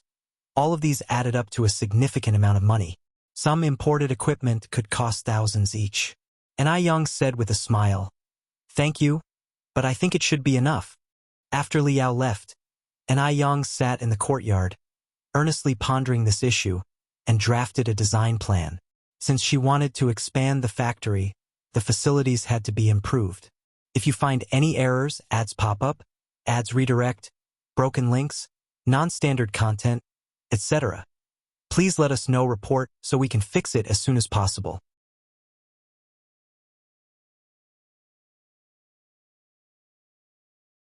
The ice clear and jade smooth skin actually belongs to Ni Yang. _6. For instance, a worker's canteen, dormitories, restrooms, building such a factory would require a large plot of land, and one would first need to apply for land from the village. After finalizing the design plans, Ni Yang went to find the village chief. Ni Yang did this to drive the development of Jinghua village, and naturally the village chief was more than willing. However, he could not make this decision alone, as the factory would occupy a large area, and it was necessary to have every person in Jinghua village agree and stamp the application form. Now, Ni Yang was the pride of Jinghua village, so the process went very smoothly. There wasn't a single person who disagreed. After the villagers agreed, approval from higher authorities was still needed. Expanding the factory required many procedures, so, taking advantage of the approval period, Ni Yang went to the Bureau of Industry and Commerce to get all sorts of permits in order. She definitely didn't want to open an unauthorized black factory. 3 days later, the land was officially approved, located at the eastern end of the village, about a 10-minute walk from the Ni family. The area was originally wasteland, filled with weeds and trees, covering more than 3,000 square meters. Ni Yang planned to construct a 10-story factory here, with offices in the front and employee dormitories in the back. Each floor would have 3 restrooms. To build the factory, of course, one must find Wu Jinshu. After all, Wu Jinshu now owned a construction company. A factory was no small order. As for Wang Tiniu and others, they had long since stopped doing such manual labor. Now they were at home growing roses and portulaca. When Ni Yang approached Wu Jinshu, he expressed with some trepidation, Yang, I am afraid I might not do a good job." It was the first time Wu Jinshu had received such a large order since opening his business. Ni Yang said with a smile, "Godfather, in the future, you might receive orders 10 or 100 times bigger than this one. What is there to be afraid of? Relax, I won't delay paying the wages." Wu Jinshu said, Yang, that's not what I mean. I'm just afraid I might not do a good job." Ni Yang trusted him so much. What if he messed things up? Ni Yang continued, "Godfather, the principle is the same whether it's a small order or a large one. As long as you work attentively, there will be no problem. I believe in you." After hearing this from Ni Yang, Wu Jinshu felt much more relaxed and nodded. "Okay, Yang, when do you plan to start the work?" Ni Yang said, "Godfather, if you can arrange things on your end, how about tomorrow?" Wu Jinshu nodded. "No problem." After finalizing the factory's arrangements, Ni Yang began recruiting. Although the factory was not yet built, some preparations had to be made in advance, especially since the new factory was more than 10 times larger than before. More employees were needed than before. Ni Yang planned to hire 300 general workers, as well as quality inspectors, accountants, a factory manager, clerical staff, and security personnel. All these positions together required over 400 people. It was impossible to recruit all these people in Jinghua village. Almost everyone in the village already had a job. So, Ni Yang decided to recruit in the neighboring village. Ni Yang's main goal was to drive the development of the village, so she didn't want to recruit from outside. Actually, Ni Yang also had the intention of winning people's hearts. After all, the neighboring village and Jinghua village were very close. If the people from their village really wanted to sabotage, it would be quite easy. Instead of going to war, it was better to turn enemies into friends and earn money together. When Ni Yang released this news, the neighboring village was stirred up immediately. You see, the wages Ni Yang offered were 60 yuan a month. To get a job in a state-owned factory outside, not only did you need educational qualifications, but also connections, and the key point was the salary was only half of what Ni Yang offered. People came in droves to apply. Ni Yang wouldn't reject anyone except the elderly, as general labor didn't require much skill. It took Ni Yang a full 10 days to sort out the worker situation. Only the factory manager and some clerical positions were still unresolved. But there were still more than 3 months left until the factory building was completed. So there was no rush, as the factory manager was a crucial position leading a factory and couldn't be taken lightly. Time flew by fast, and in a blink, another 10 days had passed. Today was Yan Erji's birthday, so Ni Yang and Ni Tsuehua went to the Wu family to celebrate Yan Erji's birthday. Ni Tsuehua couldn't help but increasingly feel that Wu Yenyun was like her own lost daughter. While Ni Yang was helping Yan Erju cook in the kitchen, Shangguan Dehui was playing with little Ni Yun in the first-floor courtyard. Dalong and Erlong took Xiaolong out to find friends to play with, and Wu Jinshu hadn't returned from the construction site, leaving only Wu Yenyun and Ni Tsuehua in the house. Ni Tsuehua licked her dry lips and tentatively asked, "Yenyun, have you ever thought about finding your biological parents?" This matter was no longer a secret in the Wu family. Wu Yenyun shook her head. "No. Since they decided to abandon me, I have no need to look for them, and besides, my adoptive parents treat me so well, I don't want to do anything that would upset them." Ni Tsuehua felt a flicker in her brow, immensely disheartened inside, but still maintained a smile on her face. "What if they come looking for you?" Ni Tsuehua asked. Wu Yenyun said firmly, "Even if they come, I want to acknowledge them. From the moment they abandoned me, I ceased to be their child. People who abandon their children have no right to be parents." Wu Yenyun had never fantasized about her biological parents coming to find her. And even if they did, she definitely wouldn't give them another glance. "Then, do you hate them?" asked Ni Tsuehua. Wu Yenyun smiled. "Maybe, I don't know, I've never even seen their faces, so it's hard to feel hatred. But if one day I do meet them, I think I would hate them. What kind of parents were they, to throw away their own flesh and blood, having been abandoned since she was a baby and never even tasted her mother's milk? How could she not hate them?" At the same time, Wu Yenyun also felt fortunate that she was picked up by Yan Erju. Though Yan Erju and Wu Jinshu were not her biological parents, they were more than real parents to her. Sometimes Wu Yenyun felt she was incredibly lucky. Wu Yenyun had heard from Ni Yang about Ni Qihua's situation and knew that Ni Tsuehua had previously abandoned 3 daughters, so she felt particularly sympathetic towards Ni Tsuehua. Seeing Ni Tsuehua like this, she comforted, "Auntie Hua, you had your reasons for abandoning your children, so I believe they definitely won't hate you." "Really?" Ni Tsuehua looked up at Wu Yenyun. Wu Yenyun nodded.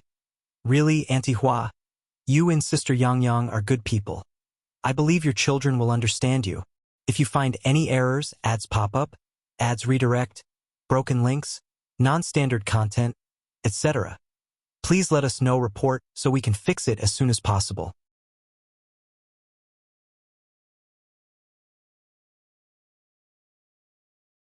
The influence of the top national scholar. With Wu Yanyun's words, Enai Tsuehua felt somewhat better. No matter what, Wu Yanyun was still willing to forgive her.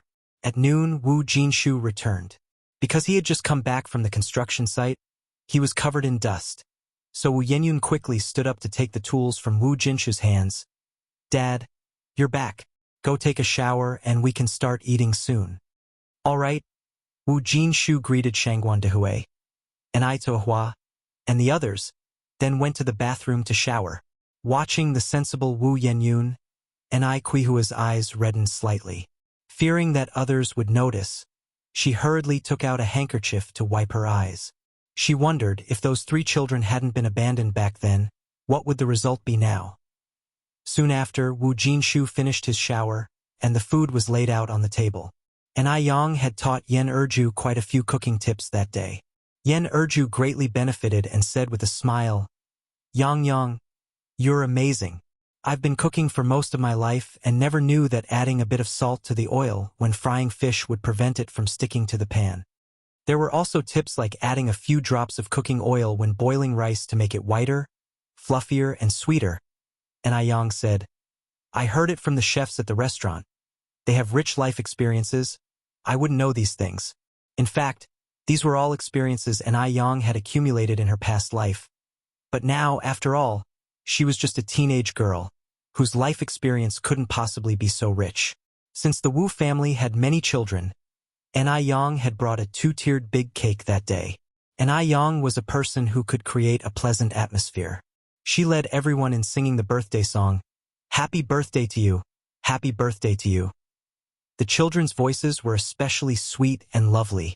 Yen Erju, wearing a birthday hat, stood in front of the birthday cake with a face full of happiness. It all felt like a dream to her. Before blowing out the candles, Godmother, make a wish first. Enai Yang continued. Yen Erju said with a smile, Then I wish that next year Xiaoyun can get into a good university just like Yang, and that our whole family stays safe and healthy. Enai Yang smiled slightly. Godmother, you have to make a wish in your heart. Saying it out loud won't work. Yen Erju immediately put her hands together. Right. I'll make it in my heart then. This was Yen Erju's first birthday of this kind, and it was also her first time eating a birthday cake, and likewise it was the first time for Wu Jinshu and the children to have birthday cake. The cream's sweetness, the cake's softness, and the fruit's fresh aroma made the cake simply delicious. On the way back from the Wu family, Enai Tsuehua said, Dehui, the more I look at Yenyun, the more she reminds me of Erniu. Do you think she looks like me? Shangguan Dehui nodded. I think so too. The child has been well raised by the Wu family, she's very sensible. This was also the most comforting thing for Enai Tsuehua. As she spoke, Enai Tsuehua turned towards Enai Yang. Yang, when can we expect the results from that paternity test you mentioned last time? Enai Yang, one hand on the steering wheel, the other brushing a loose strand of hair behind her ear, replied, It should take about a month or so. Mom, don't worry. Once the results are out, the hospital will notify us. Enai Tsuehua nodded and continued, Yang, if Yenyun really is your second sister, do you think she will forgive me? Enai Yang thought for a moment. That's hard to say. Although she had already prepared Wu Yenyun earlier, but after all, the person who was abandoned was her. Sometimes, a bystander's perspective and an experiencer's feelings are completely different. Enai Tsuehua sighed. I wronged those 3 children. Shangguan Dehui put an arm around Enai Quihua's shoulder. Daya, it's not your fault. It was soon time for the new school term, and Enai Yang had previously promised Han Xiaoyu to treat her to a meal. Enai Yang cycled to the Han family to find Han Xiaoyu. When she arrived, Han Xiaoyu wasn't at home, but Han's mother, seeing Enai Yang, was especially enthusiastic. Yang, you're here to see Xiaoyu, aren't you? Come in and sit down. Xiaoyu isn't home right now. I'll go call her for you. Although Han's mother had only met Enai Yang once, she had seen her again on television. Enai Yang was the national top science scorer. Thinking that her daughter was classmates with the top science scorer made Han's mother feel honored. And Han's mother was very grateful to Ni Yang. Without Ni Yang's tutoring, Han Xiaoyu wouldn't have been able to get into a first-tier university. If you find any errors, ads pop up, ads redirect, broken links, non-standard content, etc., please let us know report so we can fix it as soon as possible.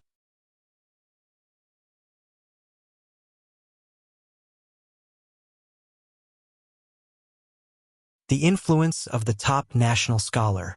_2.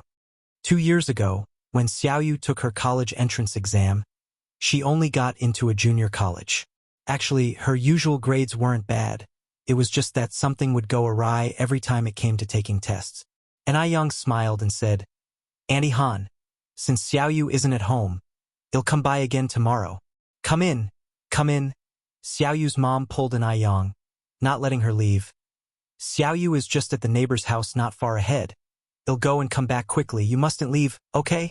Faced with such enthusiasm from Han Xiaoyu's mom, Ni Yang found it hard to decline any further, so she simply said, "Then he'll trouble you, Auntie Han."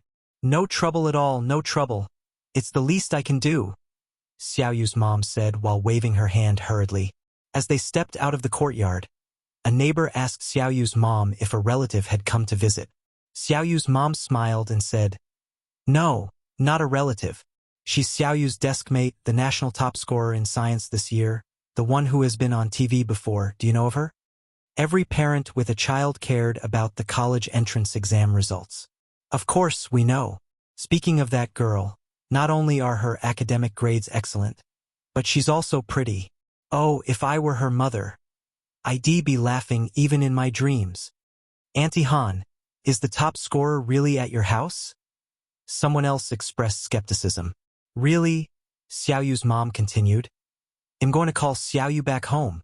In a while, you all could come over to my house. The top scorer is at my place." With that said, Xiaoyu's mom went off to look for Han Xiaoyu. When hearing that Ni Yang had come, Xiaoyu was particularly overjoyed. "Mom, Yang really came?" Xiaoyu's mom said with a smile. "You child, would I joke with you?" Xiaoyu continued. "Then Yang must have come to treat me to a meal." "Treat you to a meal?" Xiaoyu's mom asked, puzzled. "Yes." Xiaoyu nodded, adding, Yang scored the top score, right? She promised me before." Xiaoyu's mom took out 30 yuan from her pocket and handed it to Xiaoyu. "Xiaoyu, when it's time to eat, you should pay the bill. Yang has helped you so much, you can't let her pay." When Xiaoyu saw the 30 yuan, she was delighted. "Mom, when did you become so generous?" It was known that Xiaoyu's mom's monthly salary was only 50 yuan a month. They usually only bought meat once during the entire winter holiday. It was unexpected that she would be willing to pull out 30 yuan all at once. Hearing this, Xiaoyu's mom said without words, "When has your mom ever been stingy? When you go out to eat with Yang, you certainly can't choose too shabby a place. Take it. You have to spend the money where it matters. Yang is a friend worth making." Xiaoyu nodded. "Okay, I understand."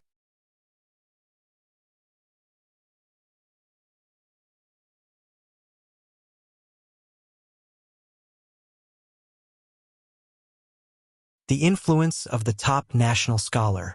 _3. Han Xiaoyu. "Come on up." Ni Yang braced one foot on the ground, the other on the pedal, and looked back towards Han Xiaoyu as the sunlight turned her profile snow-white, refined as jade. Everything behind her became a backdrop. Even Han Xiaoyu, a girl herself, was dazzled for a moment, before saying, "Ah, Yang, you're going to take me?" "MHM. And Yang nodded. Han Xiaoyu said with a smile, "I'm quite heavy. Can you really carry me?" That wasn't a joke. Xiaoyu, at 1.67 meters, weighed 120 pounds. She didn't look overweight, but her muscles were particularly firm. "I can carry you." And Yang's gaze was indifferent. "Really?" Han Xiaoyu was skeptical, eyeing Yang's slim figure. Barely weighing a few dozen pounds, could she really manage it? "Really?" And Yang said with a smile, "Hurry up and get on then." Han Xiaoyu hesitated, then sat on the bicycle's rear seat, holding onto Yang's waist, and expressed her astonishment. Wow, Yang Yang. Your waist is so thin. There's not even a bit of excess fat. Typically, when people sit down, there's at least a little bit of fat around the waist, but Ni Yang's waist was utterly devoid of any. So slender it could be encircled with a hand. It made one die with envy. Ni Yang spoke with a smile. If you like it, you could have it too. I could have it too? Han Xiaoyu asked. Yep. Ni Yang nodded, then continued. A good figure is all about eating right. They'll write you a dietary plan someday. If you eat according to it, just give it 3 months and you'll have an unbeatable figure. Really? That's great. Han Xiaoyu nodded eagerly. Ni Yang pushed off with her foot. Hold on tight. We should get going. The sudden movement made Han Xiaoyu quickly tighten her grip on Ni Yang's waist. They were moving fast, and Xiaoyu hadn't expected Ni Yang to actually be able to carry her. Impressive. Truly impressive. No wonder she was the top student in the whole city. The sunlight was just right. The years serene. The two of them, riding along, laughed incessantly. Isn't that my junior sister? Wang Ziki suddenly spotted a very familiar figure.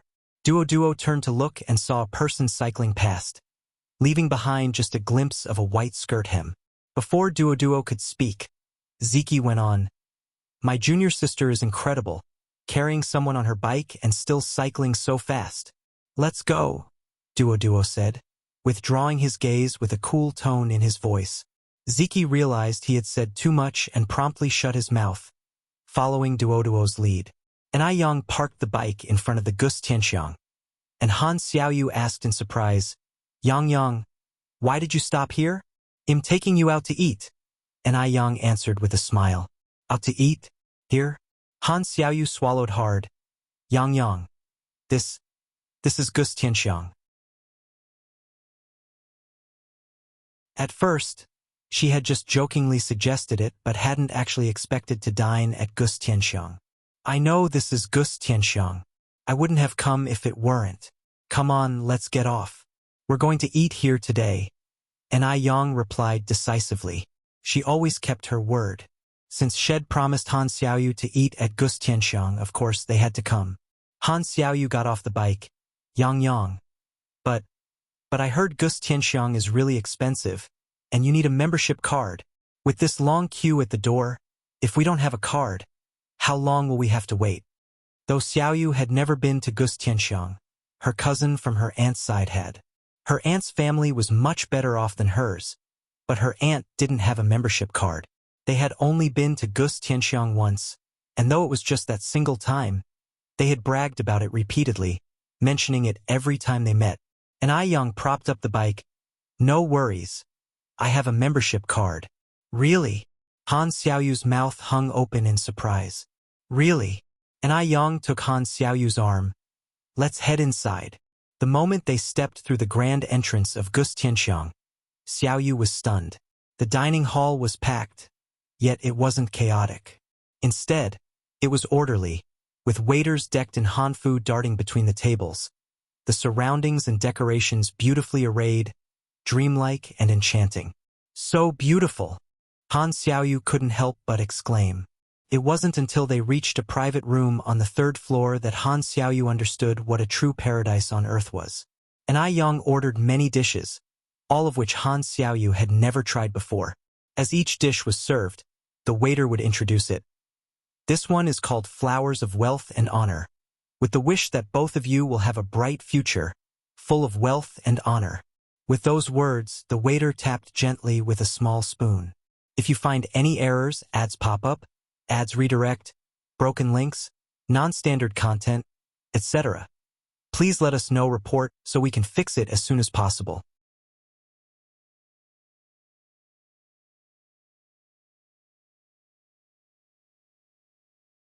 The influence of the national top scholar. _4. Snap! The round, eggshell-like item cracked open, and as the smoke dispersed, a strikingly lifelike peony flower emerged. Is this a real flower? Han Xiaoyu asked. No. The waiter shook their head. It is carved from cream and pudding, with a layer of mango at the very inside. You should try it. Han Xiaoyu scooped a small piece and tasted it, squinting her eyes with satisfaction. "Oh my God! This is delicious. Yang Yang, you have to try this." And I Yang also took a bite. "Indeed, it's good." Han Xiaoyu held a spoon in one hand and the dessert in the other. "Yang Yang, take a photo of me. I want to show it off when I get back." It wasn't easy for her to come to Peony Flower, so of course, she wanted to boast about it. And I Yang picked up the camera and snapped several photos of Han Xiaoyu, not minding the cost of the film at all. After the meal, Han Xiaoyu intended to pay the bill, but upon touching her pocket, she found only 30 yuan and thought better of it. This amount wasn't even sufficient to cover the loose change. When she graduated and started making money, she resolved to treat Ai Yang to delicious food from all over the world. After their meal, the two left the restaurant, and Ai Yang took Han Xiaoyu to the photo studio. Han Xiaoyu asked in surprise, "Yang Yang, you have a camera, right? Why are we going to a photo studio?" "I'm here to pick up some photos." Ai Yang said, "A few days ago, I left some film here for the boss to develop." The photos Ai Yang had developed were from the recent graduation photo session at school. "Oh," Han Xiaoyu nodded in understanding. "The young lady is here, your photos are ready," said the kind, elderly boss in his 60s. "Thank you." Ai Yang took the envelope with the photos. "How much do I owe you?" The boss said, 300 photos total up to 3 yuan and 50 cents, but 3 yuan will do." Han Xiaoyu quickly pulled out 3 yuan and handed it to the boss. "Here you are, boss." The boss accepted the 3 yuan with a cheerful smile. Ai Yang said with a smile, "You don't have to pay. I have money." Han Xiaoyu replied, "You've already spent quite a bit at Peony Flower. It can't always be just you paying." Just then, the photo studio boss spoke up. "Young lady, I kept a negative of this photo. May I display it in the studio as a sample?" It was a photo of Ai Yang and Han Xiaoyu together. Ai Yang smiled and said, "I'm okay with it, Xiaoyu, what about you?" Han Xiaoyu said, "I'm fine with it too. Thank you." The boss hurriedly expressed his gratitude, and then said, "Young lady, I see your photos were taken at the City No. 3 middle school. You look somewhat familiar. Are you the national top scorer Ai Yang from this year?" This year's national top scorer was famously well known. After the interviews from the TV station, she became a household name.